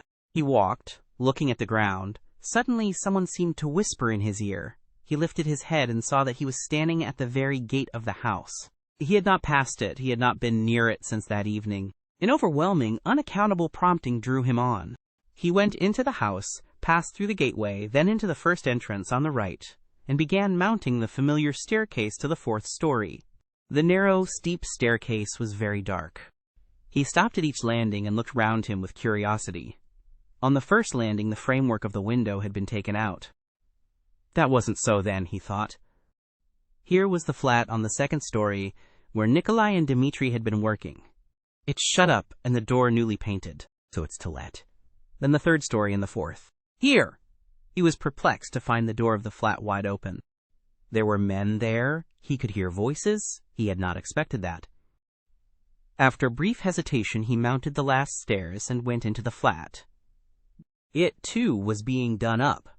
There were workmen in it. This seemed to amaze him. He somehow fancied that he would find everything as he left it, even perhaps the corpses in the same places on the floor. And now, bare walls, no furniture. It seemed strange. He walked to the window and sat down on the windowsill. There were 2 workmen, both young fellows, but one much younger than the other. They were papering the walls with a new white paper covered with lilac flowers, instead of the old, dirty yellow one. Raskolnikov for some reason felt horribly annoyed by this. He looked at the new paper with dislike, as though he felt sorry to have it all so changed. The workmen had obviously stayed beyond their time, and now they were hurriedly rolling up their paper and getting ready to go home. They took no notice of Raskolnikov's coming in. They were talking. Raskolnikov folded his arms and listened. "She comes to me in the morning," said the elder to the younger, "very early, all dressed up. 'Why are you preening and prinking?' Says I am ready to do anything to please you, Tit Vassilitch. That's a way of going on. And she dressed up like a regular fashion book." "And what is a fashion book?" the younger one asked. He obviously regarded the other as an authority. "A fashion book is a lot of pictures, colored, and they come to the tailors here every Saturday by post from abroad to show folks how to dress, the male sex as well as the female. They're pictures. The gentlemen are generally wearing fur coats, and for the ladies' fluffles, they're beyond anything you can fancy." "There's nothing you can't find in Petersburg," the younger cried enthusiastically. "Except father and mother, there's everything." "Except them, there's everything to be found, my boy," the elder declared sententiously. Raskolnikov got up and walked into the other room where the strong box, the bed, and the chest of drawers had been. The room seemed to him very tiny without furniture in it. The paper was the same. The paper in the corner showed where the case of icons had stood. He looked at it and went to the window. The elder workman looked at him askance. "What do you want?" he asked suddenly. Instead of answering, Raskolnikov went into the passage and pulled the bell. The same bell, the same cracked note. He rang it a second and a third time. He listened and remembered. The hideous and agonizingly fearful sensation he had felt then began to come back more and more vividly. He shuddered at every ring, and it gave him more and more satisfaction. "Well, what do you want? Who are you?" the workman shouted, going out to him. Raskolnikov went inside again. "I want to take a flat," he said. "I am looking round." "It's not the time to look at rooms at night, and you ought to come up with the porter." "The floors have been washed. Will they be painted?" Raskolnikov went on. "Is there no blood?" "What blood?" "Why, the old woman and her sister were murdered here. There was a perfect pool there." "But who are you?" the workman cried, uneasy. "Who am I?" "Yes. You want to know? Come to the police station, I'll tell you." The workman looked at him in amazement. "It's time for us to go. We are late." "Come along, Alyosha. We must lock up," said the elder workman. "Very well. Come along," said Raskolnikov indifferently, and, going out first, he went slowly downstairs. "Hey, porter!" he cried in the gateway. At the entrance, several people were standing, staring at the passers-by. The 2 porters, a peasant woman, a man in a long coat, and a few others. Raskolnikov went straight up to them. "What do you want?" asked one of the porters. "Have you been to the police office?" "I've just been there. What do you want?" "Is it open?" "Of course." "Is the assistant there?" "He was there for a time. What do you want?" Raskolnikov made no reply, but stood beside them lost in thought. "He's been to look at the flat," said the elder workman, coming forward. "Which flat?" "Where we are at work." "Why have you washed away the blood?" says he. "There has been a murder here," says he, "and I've come to take it." And he began ringing at the bell, all but broke it. "Come to the police station," says he. "I'll tell you everything there." He wouldn't leave us. The porter looked at Raskolnikov, frowning and perplexed. "Who are you?" he shouted as impressively as he could. "I am Rodion Romanovitch Raskolnikov, formerly a student. I live in Schill's house, not far from here, flat number 14. Ask the porter. He knows me." Raskolnikov said all this in a lazy, dreamy voice, not turning round, but looking intently into the darkening street. "Why have you been to the flat?" "To look at it." "What is there to look at?" "Take him straight to the police station," the man in the long coat jerked in abruptly. Raskolnikov looked intently at him over his shoulder and said in the same slow, lazy tones, "Come along." "Yes, take him," the man went on more confidently. "Why was he going into that What's in his mind, E.H.? He's not drunk, but God knows what's the matter with him, muttered the workman. But what do you want? The porter shouted again, beginning to get angry in earnest. Why are you hanging about? You funk the police station, then? Said Raskolnikov jeeringly. How funk it? Why are you hanging about? He's a rogue! Shouted the peasant woman. Why waste time talking to him? Cried the other porter, a huge peasant in a full open coat and with keys on his belt. Get along! He is a rogue and no mistake. Get along! And seizing Raskolnikov by the shoulder, he flung him into the street. He lurched forward, but recovered his footing, looked at the spectators in silence, and walked away. Strange man, observed the workman. There are strange folks about nowadays, said the woman. You should have taken him to the police station all the same, said the man in the long coat. Better have nothing to do with him, decided the big porter. A regular rogue. Just what he wants, you may be sure, but once take him up, you won't get rid of him. We know the sort. Shall I go there or not? Thought Raskolnikov, standing in the middle of the thoroughfare at the crossroads, and he looked about him as though expecting from someone a decisive word. But no sound came. All was dead and silent like the stones on which he walked, dead to him alone. All at once, at the end of the street, 200 yards away, in the gathering dusk, he saw a crowd and heard talk and shouts. In the middle of the crowd stood a carriage. A light gleamed in the middle of the street. What is it? Raskolnikov turned to the right and went up to the crowd. He seemed to clutch at everything and smiled coldly when he recognized it, for he had fully made up his mind to go to the police station and knew that it would all soon be over. Part 2, Chapter 7. An elegant carriage stood in the middle of the road with a pair of spirited gray horses. There was no one in it, and the coachman had got off his box and stood by. The horses were being held by the bridle. A mass of people had gathered round, the police standing in front. One of them held a lighted lantern which he was turning on something lying close to the wheels. Everyone was talking, shouting, exclaiming. The coachman seemed at a loss and kept repeating, "What a misfortune! Good Lord, what a misfortune!" Raskolnikov pushed his way in as far as he could, and succeeded at last in seeing the object of the commotion and interest. On the ground, a man who had been run over lay apparently unconscious and covered with blood. He was very badly dressed, but not like a workman. Blood was flowing from his head and face. His face was crushed, mutilated, and disfigured. He was evidently badly injured.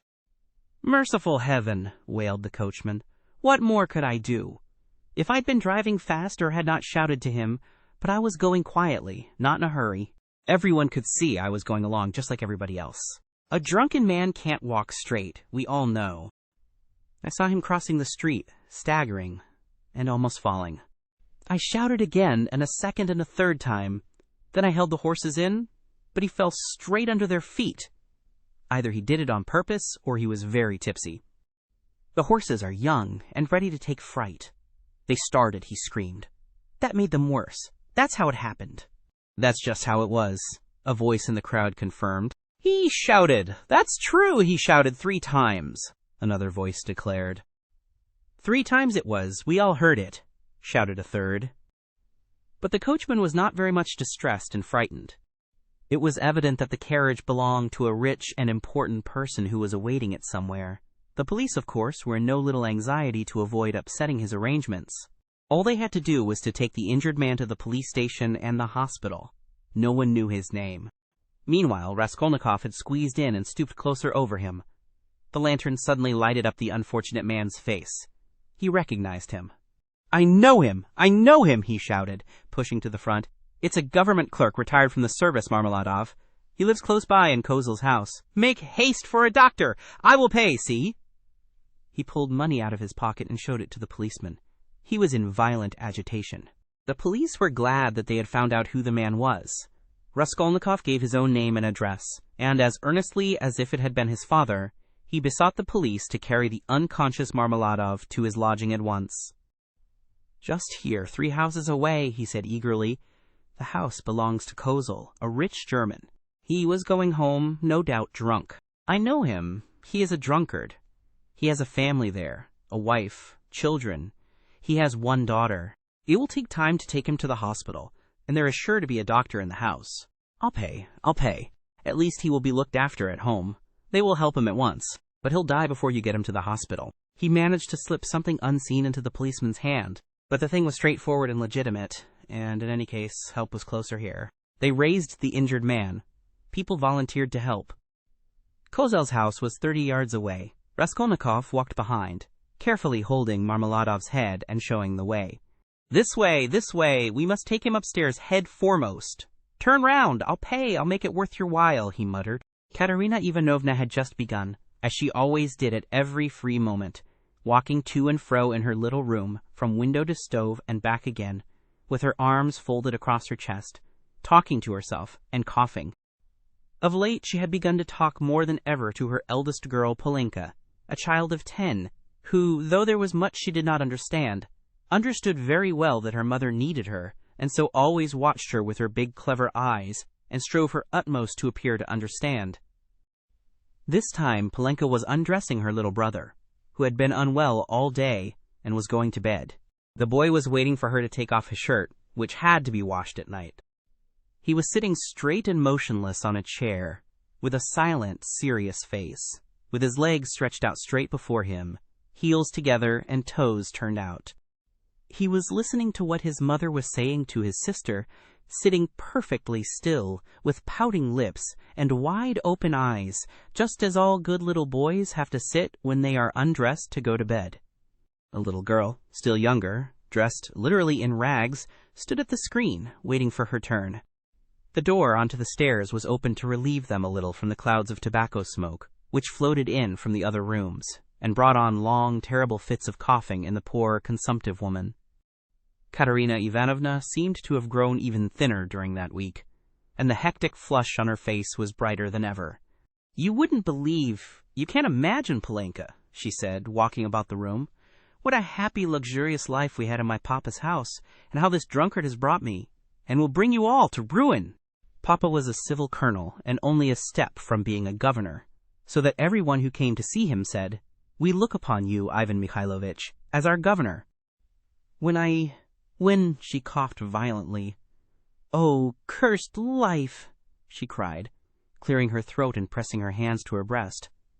When at the last ball, at the marshal's, Princess Bezamelny saw me, who gave me the blessing when your father and I were married. Polenka, she asked at once, isn't that the pretty girl who danced the shawl dance at the breaking up? You must mend that tear. You must take your needle and darn it as I showed you. Or tomorrow. Cough, cough, cough, he will make the hole bigger, she articulated with effort. Prince Shigolskoy, a kammerjunker, had just come from Petersburg then. He danced the mazurka with me and wanted to make me an offer next day. But I thanked him in flattering expressions and told him that my heart had long been another's. That other was your father, Polya. Papa was fearfully angry. Is the water ready? Give me the shirt and the stockings. Lida, said she to the youngest one, you must manage without your chemise tonight, and lay your stockings out with it. I'll wash them together. How is it the drunken vagabond doesn't come in? He has worn his shirt till it looks like a dishclout. He has torn it to rags. I do it all together, so as not to have to work 2 nights running. Oh, dear. Cough, cough, cough, cough. Again, what's this? She cried, noticing a crowd in the passage, and the men who were pushing into her room, carrying a burden. What is it? What are they bringing? Mercy on us! Where are we to put him? Asked the policeman, looking round when Marmeladov, unconscious and covered with blood, had been carried in. On the sofa. Put him straight on the sofa, with his head this way, Raskolnikov showed him. Run over in the road! Drunk! Someone shouted in the passage. Katerina Ivanovna stood, turning white and gasping for breath. The children were terrified. Little Lida screamed, rushed to Polenka and clutched at her, trembling all over. Having laid Marmeladov down, Raskolnikov flew to Katerina Ivanovna. For God's sake, be calm. Don't be frightened, he said, speaking quickly. He was crossing the road and was run over by a carriage. Don't be frightened. He will come to. I told them, bring him here. I've been here already, you remember? He will come to. I'll pay." "He's done it this time," Katerina Ivanovna cried despairingly, and she rushed to her husband. Raskolnikov noticed at once that she was not one of those women who swoon easily.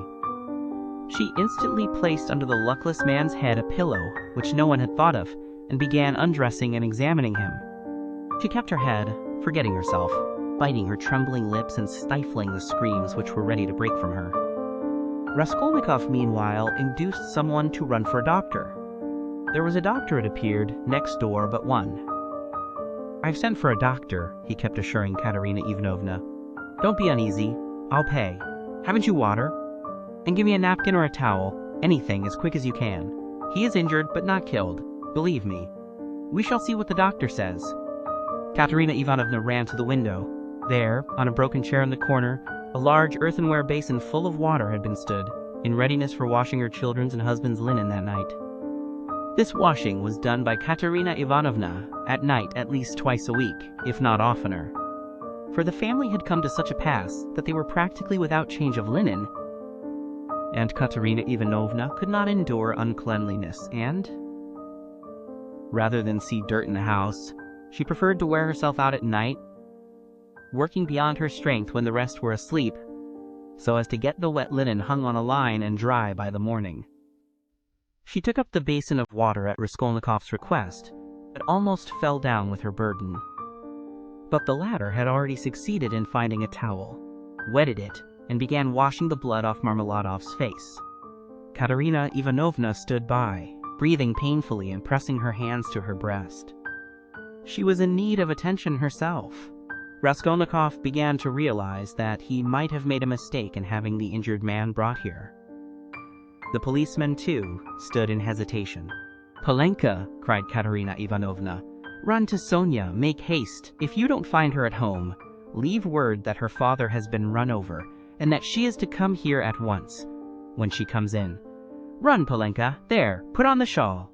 Run your fastest," cried the little boy on the chair suddenly, after which he relapsed into the same dumb rigidity, with round eyes, his heels thrust forward and his toes spread out. Meanwhile, the rue had become so full of people that you couldn't have dropped a pin.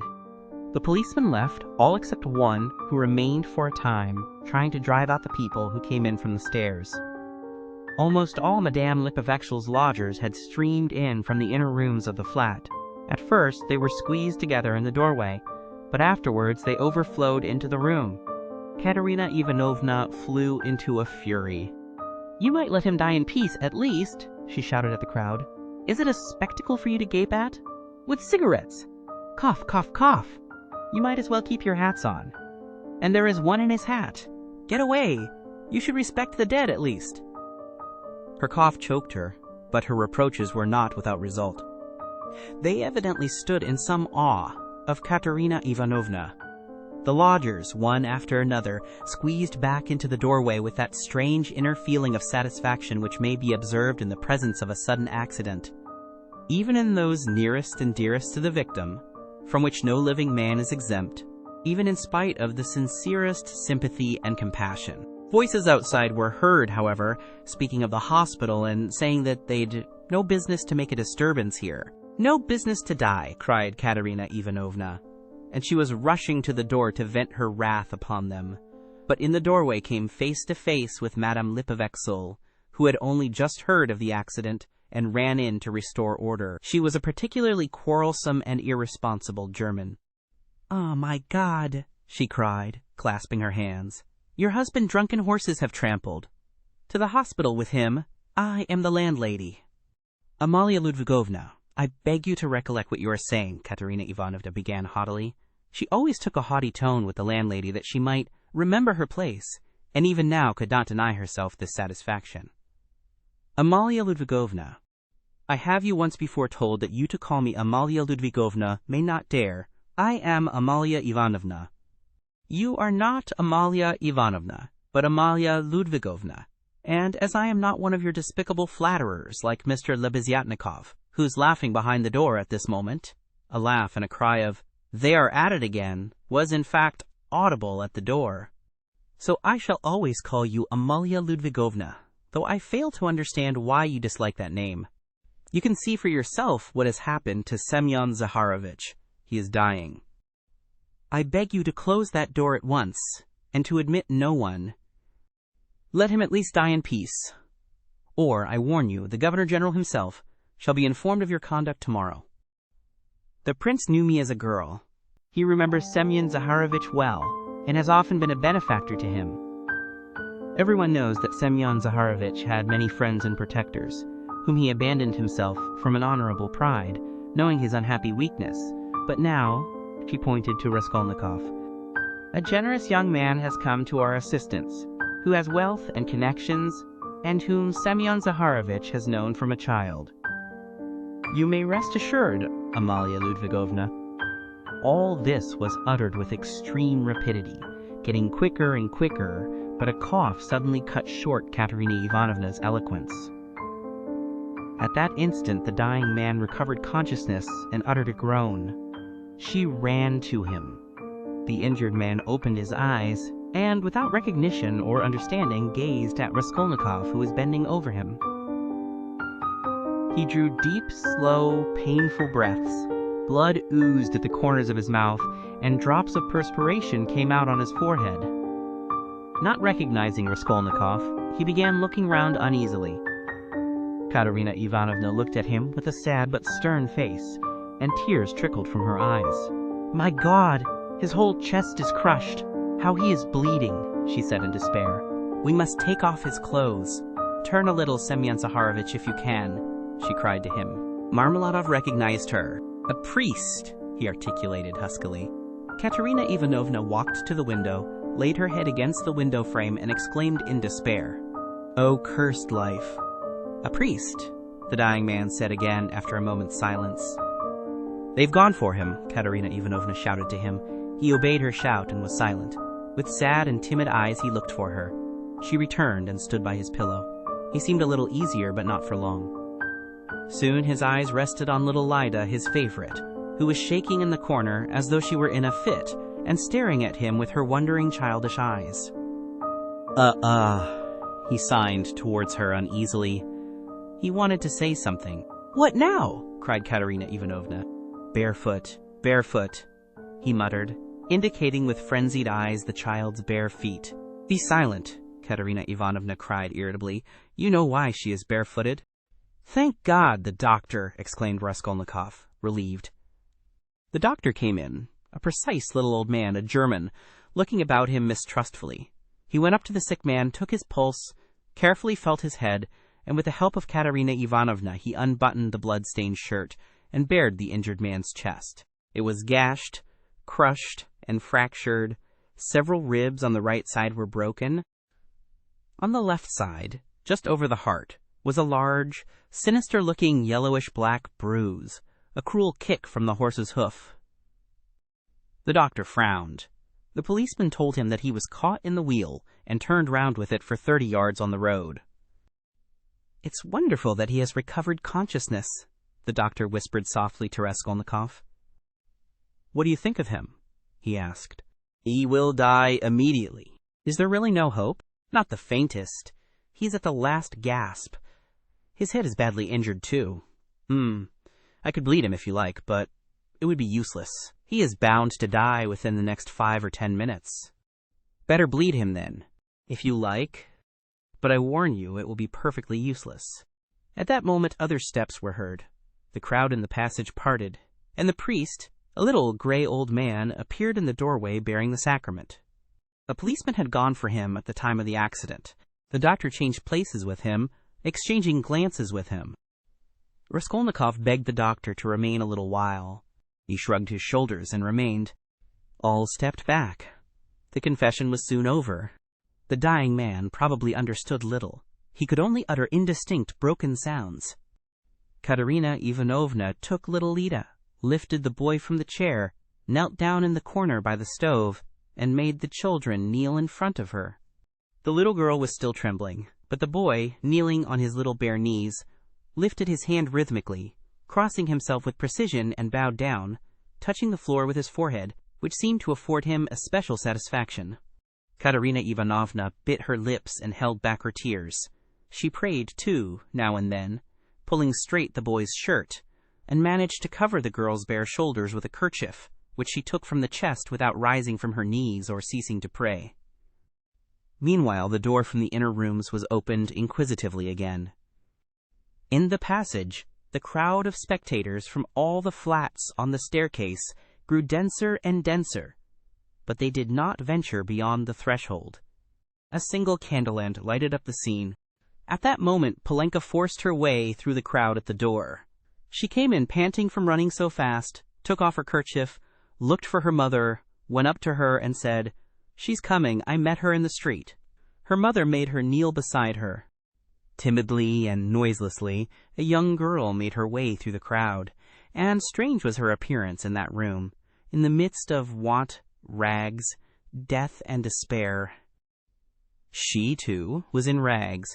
Her attire was all of the cheapest, but decked out in gutter finery of a special stamp, unmistakably betraying its shameful purpose. Sonia stopped short in the doorway and looked about her bewildered, unconscious of everything. She forgot her fourth-hand, gaudy silk dress, so unseemly here with its ridiculous long train, and her immense crinoline that filled up the whole doorway, and her light-colored shoes, and the parasol she brought with her, though it was no use at night, and the absurd round straw hat with its flaring, flame-colored feather. Under this rakishly tilted hat was a pale, frightened little face, with lips parted and eyes staring in terror. Sonia was a small, thin girl of 18, with fair hair, rather pretty, with wonderful blue eyes. She looked intently at the bed and the priest. She, too, was out of breath with running. At last, whispers, some words in the crowd probably, reached her. She looked down and took a step forward into the room, still keeping close to the door. The service was over. Katerina Ivanovna went up to her husband again. The priest stepped back and turned to say a few words of admonition and consolation to Katerina Ivanovna on leaving. "What am I to do with these?" she interrupted sharply and irritably, pointing to the little ones. "God is merciful. Look to the Most High for succor," the priest began. "Ah, he is merciful, but not to us." "That's a sin, madam," observed the priest, shaking his head. "And isn't that a sin?" cried Katerina Ivanovna, pointing to the dying man. "Perhaps those who have involuntarily caused the accident will agree to compensate you, at least for the loss of his earnings." "You don't understand," cried Katerina Ivanovna, angrily waving her hand. "And why should they compensate me? Why, he was drunk and threw himself under the horses. What earnings? He brought us in nothing but misery. He drank everything away, the drunkard. He robbed us to get drink. He wasted their lives and mine for drink. And thank God he's dying, one less to keep. You must forgive in the hour of death. That's a sin, madam. Such feelings are a great sin." Katerina Ivanovna was busy with the dying man. She was giving him water, wiping the blood and sweat from his head, setting his pillow straight, and had only turned now and then for a moment to address the priest. Now she flew at him almost in a frenzy. "Ah, father, that's words and only words. Forgive.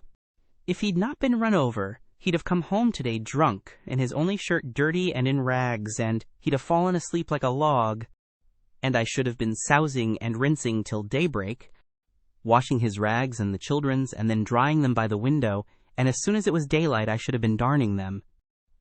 That's how I spend my nights. What's the use of talking of forgiveness? I have forgiven as it is."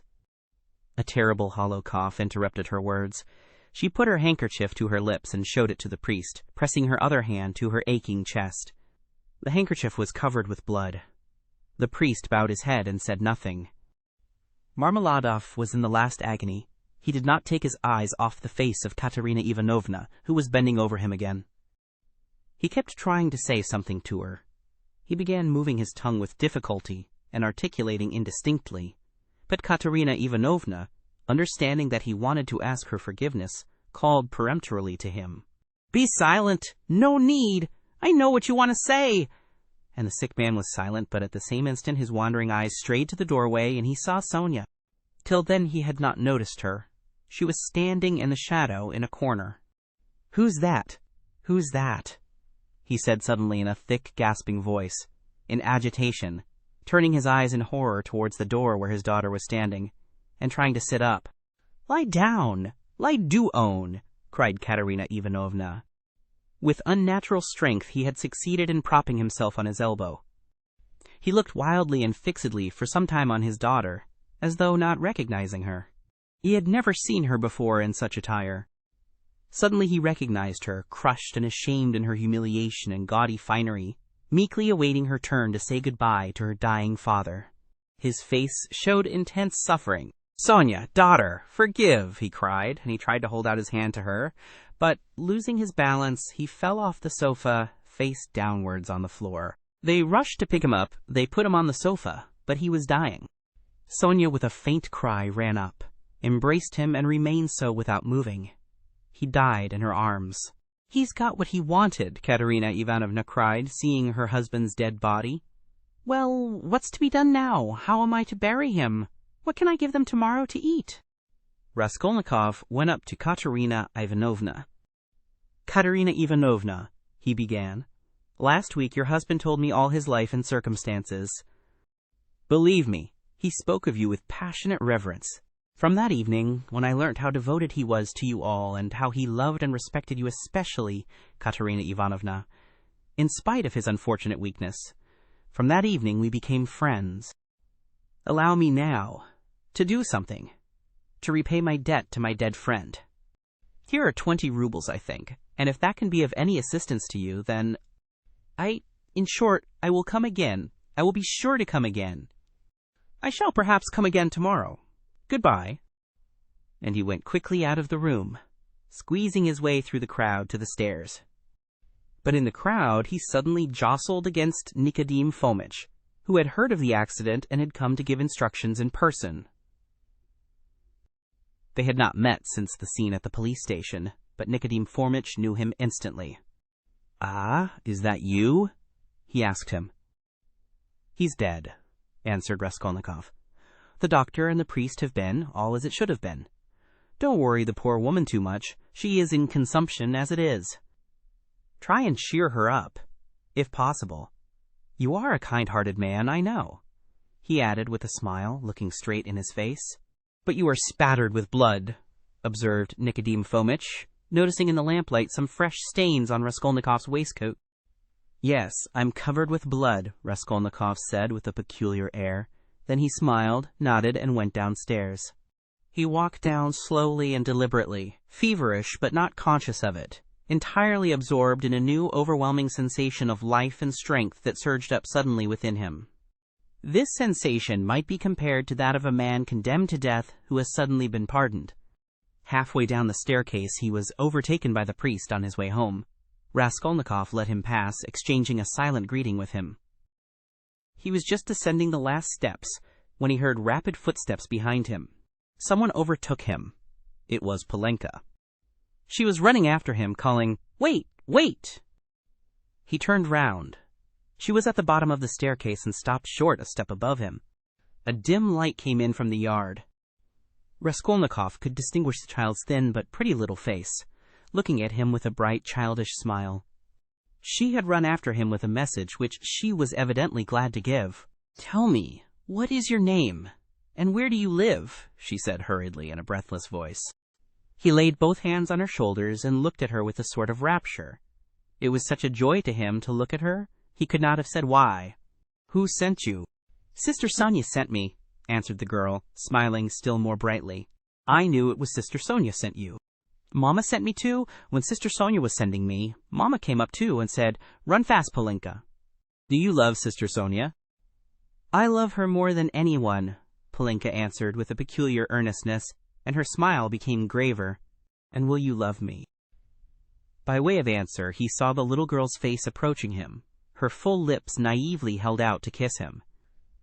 Suddenly her arms as thin as sticks held him tightly, her head rested on his shoulder, and the little girl wept softly, pressing her face against him.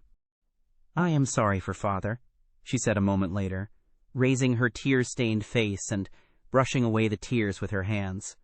"It's nothing but misfortunes now," she added suddenly, with that peculiarly sedate air which children try hard to assume when they want to speak like grown-up people. "Did your father love you?" He loved Lita most, she went on very seriously without a smile, exactly like grown-up people. He loved her because she is little and because she is ill too. And he always used to bring her presents. But he taught us to read and me, grammar and scripture too, she added with dignity. And Mother never used to say anything, but we knew that she liked it, and Father knew it too. And Mother wants to teach me French, for it's time my education began. And do you know your prayers? Of course we do. We knew them long ago. I say my prayers to myself as I am a big girl now, but Koya and Lita say them aloud with Mother. First they repeat the Ave Maria, and then another prayer, Lord forgive and bless Sister Sonia, and then another, Lord forgive and bless our second father. For our elder father is dead, and this is another one. But we do pray for the other as well. Polenka, my name is Rodion, pray sometimes for me too, and thy servant Rodion, nothing more.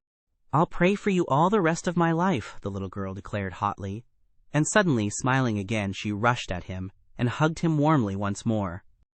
Raskolnikov told her his name and address and promised to be sure to come next day. The child went away quite enchanted with him. It was past 10 when he came out into the street. In 5 minutes he was standing on the bridge at the spot where the woman had jumped in. Enough, he pronounced, resolutely and triumphantly. I've done with fancies, imaginary terrors, and phantoms. Life is real. Haven't I lived just now? My life has not yet died with that old woman. The kingdom of heaven to her. And now enough, madam, leave me in peace. Now for the reign of reason and light, and of will, and of strength. And now we will see. We will try our strength, he added defiantly, as though challenging some power of darkness.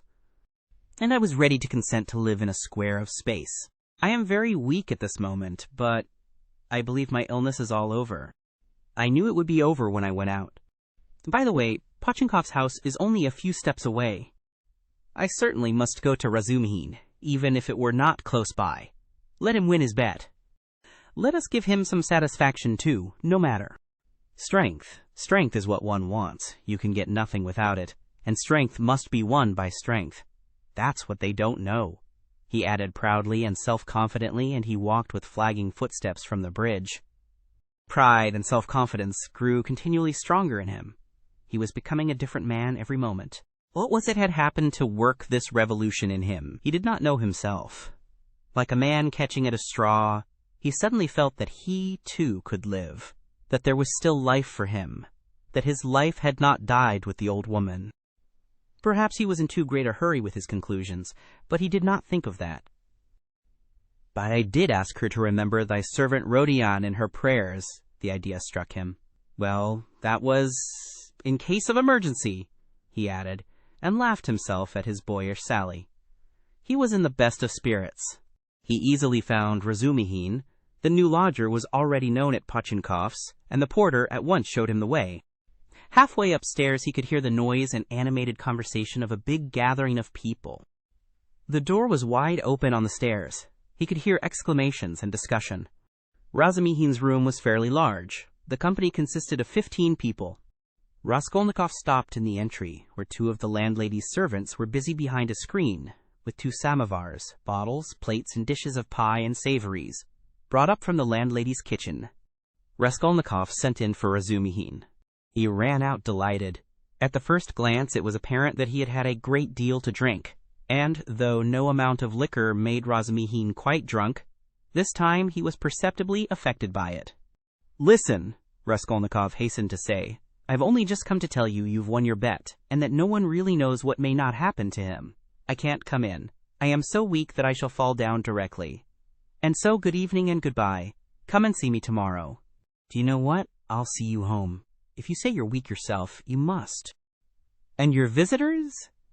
Who is the curly-headed one who has just peeped out? He? Goodness only knows. Some friend of Uncle's, I expect, or perhaps he has come without being invited. I'll leave Uncle with them. He is an invaluable person. Pity I can't introduce you to him now. But confound them all now. They won't notice me, and I need a little fresh air, for you've come just in the nick of time. Another 2 minutes and I should have come to blows. They are talking such a lot of wild stuff. You simply can't imagine what men will say. Though, why shouldn't you imagine? Don't we talk nonsense ourselves? And let them... That's the way to learn not to. Wait a minute, I'll fetch Zosimov. Zosimov pounced upon Raskolnikov almost greedily. He showed a special interest in him. Soon his face brightened. You must go to bed at once, he pronounced, examining the patient as far as he could. And take something for the night. Will you take it? I got it ready some time ago, a powder. 2, if you like, answered Raskolnikov. The powder was taken at once. It's a good thing you were taking him home, observed Zosimov to Razumihin. We shall see how he is tomorrow. Today he's not at all amiss. A considerable change since the afternoon. Live and learn. Do you know what Zosimov whispered to me when we were coming out? Razumihin blurted out, as soon as they were in the street. I won't tell you everything, brother, because they are such fools. Zosimov told me to talk freely to you on the way and get you to talk freely to me, and afterwards I am to tell him about it, for he's got a notion in his head that you are mad or close on it. Only fancy. In the first place, you've 3 times the brains he has. In the second, if you are not mad, you needn't care a hang that he has got such a wild idea. And thirdly, that piece of beef whose specialty is surgery has gone mad on mental diseases. And what's brought him to this conclusion about you was your conversation today with Zametov. Zametov told you all about it? Yes, and he did well. Now I understand what it all means, and so does Zametov. Well, the fact is, Rodya, the point is, I am a little drunk now. But that's... No matter, the point is that this idea, you understand, was just being hatched in their brains. You understand? That is, no one ventured to say it aloud, because the idea is too absurd, and especially since the arrest of that painter, that bubble's burst and gone forever. But why are they such fools? I gave Zametov a bit of a thrashing at the time. That's between ourselves, brother. Please don't let out a hint that you know of it. I've noticed he is a ticklish subject. It was at Louise Ivanovna's. But today it's all cleared up. That Ilya Petrovitch is at the bottom of it. He took advantage of your fainting at the police station, but he is ashamed of it himself now. I know that. Raskolnikov listened greedily. Razumihin was drunk enough to talk too freely. I fainted then because it was so close, and the smell of paint, said Raskolnikov. No need to explain that. And it wasn't the paint only. The fever had been coming on for a month. Zosimov testifies to that. But how crushed that boy is now, you wouldn't believe. I am not worth his little finger, he says. Yours, he means. He has good feelings at times, brother. But the lesson you gave him today in the Palais de Cristal, that was too good for anything. You frightened him at first, you know. He nearly went into convulsions. You almost convinced him again of the truth of all that hideous nonsense, and then you suddenly put out your tongue at him. There now, what do you make of it? It was perfect. He is crushed, annihilated now. It was masterly, by Jove. It's what they deserve. Ah, that I wasn't there. He was hoping to see you awfully. Porfiry, too, wants to make your acquaintance. Ah, he too. But why did they put me down as mad? Oh, not mad. I must have said too much, brother. What struck him, you see, was that only that subject seemed to interest you. Now it's clear why it did interest you, knowing all the circumstances, and how that irritated you and worked in with your illness. I am a little drunk, brother. Only, confound him, he has some idea of his own. I tell you, he's mad on mental diseases. But don't you mind him? For half a minute both were silent. Listen, Razumihin, began Raskolnikov. I want to tell you plainly. I've just been at a deathbed, a clerk who died. I gave them all my money. And besides, I've just been kissed by someone who, if I had killed anyone, would just the same. In fact, I saw someone else there, with a flame-colored feather. But I am talking nonsense. I am very weak. Support me. We shall be at the stairs directly. What's the matter? What's the matter with you? Razumihin asked anxiously. I am a little giddy, but that's not the point. I am so sad. Like a woman. Look, what's that? Look. What is it? Don't you see? A light in my room, you see, through the crack. They were already at the foot of the last flight of stairs, at the level of the landlady's door, and they could, as a fact, see from below that there was a light in Raskolnikov's garret. "Queer, Nastasya, perhaps," observed Razumihin. "She is never in my room at this time, and she must be in bed long ago, but I don't care. Goodbye." "What do you mean? I am coming with you. We'll come in together." "I know we are going in together, but I want to shake hands here and say goodbye to you here. So give me your hand. Goodbye."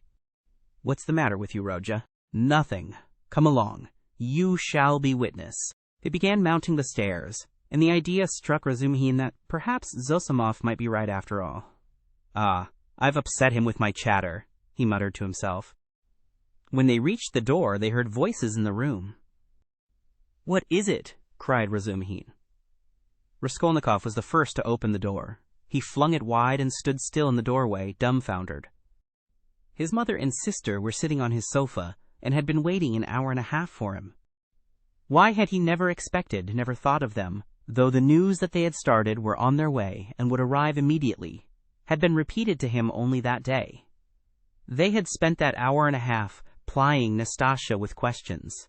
She was standing before them, and had told them everything by now. They were beside themselves with alarm when they heard of his running away today, ill and, as they understood from her story, delirious.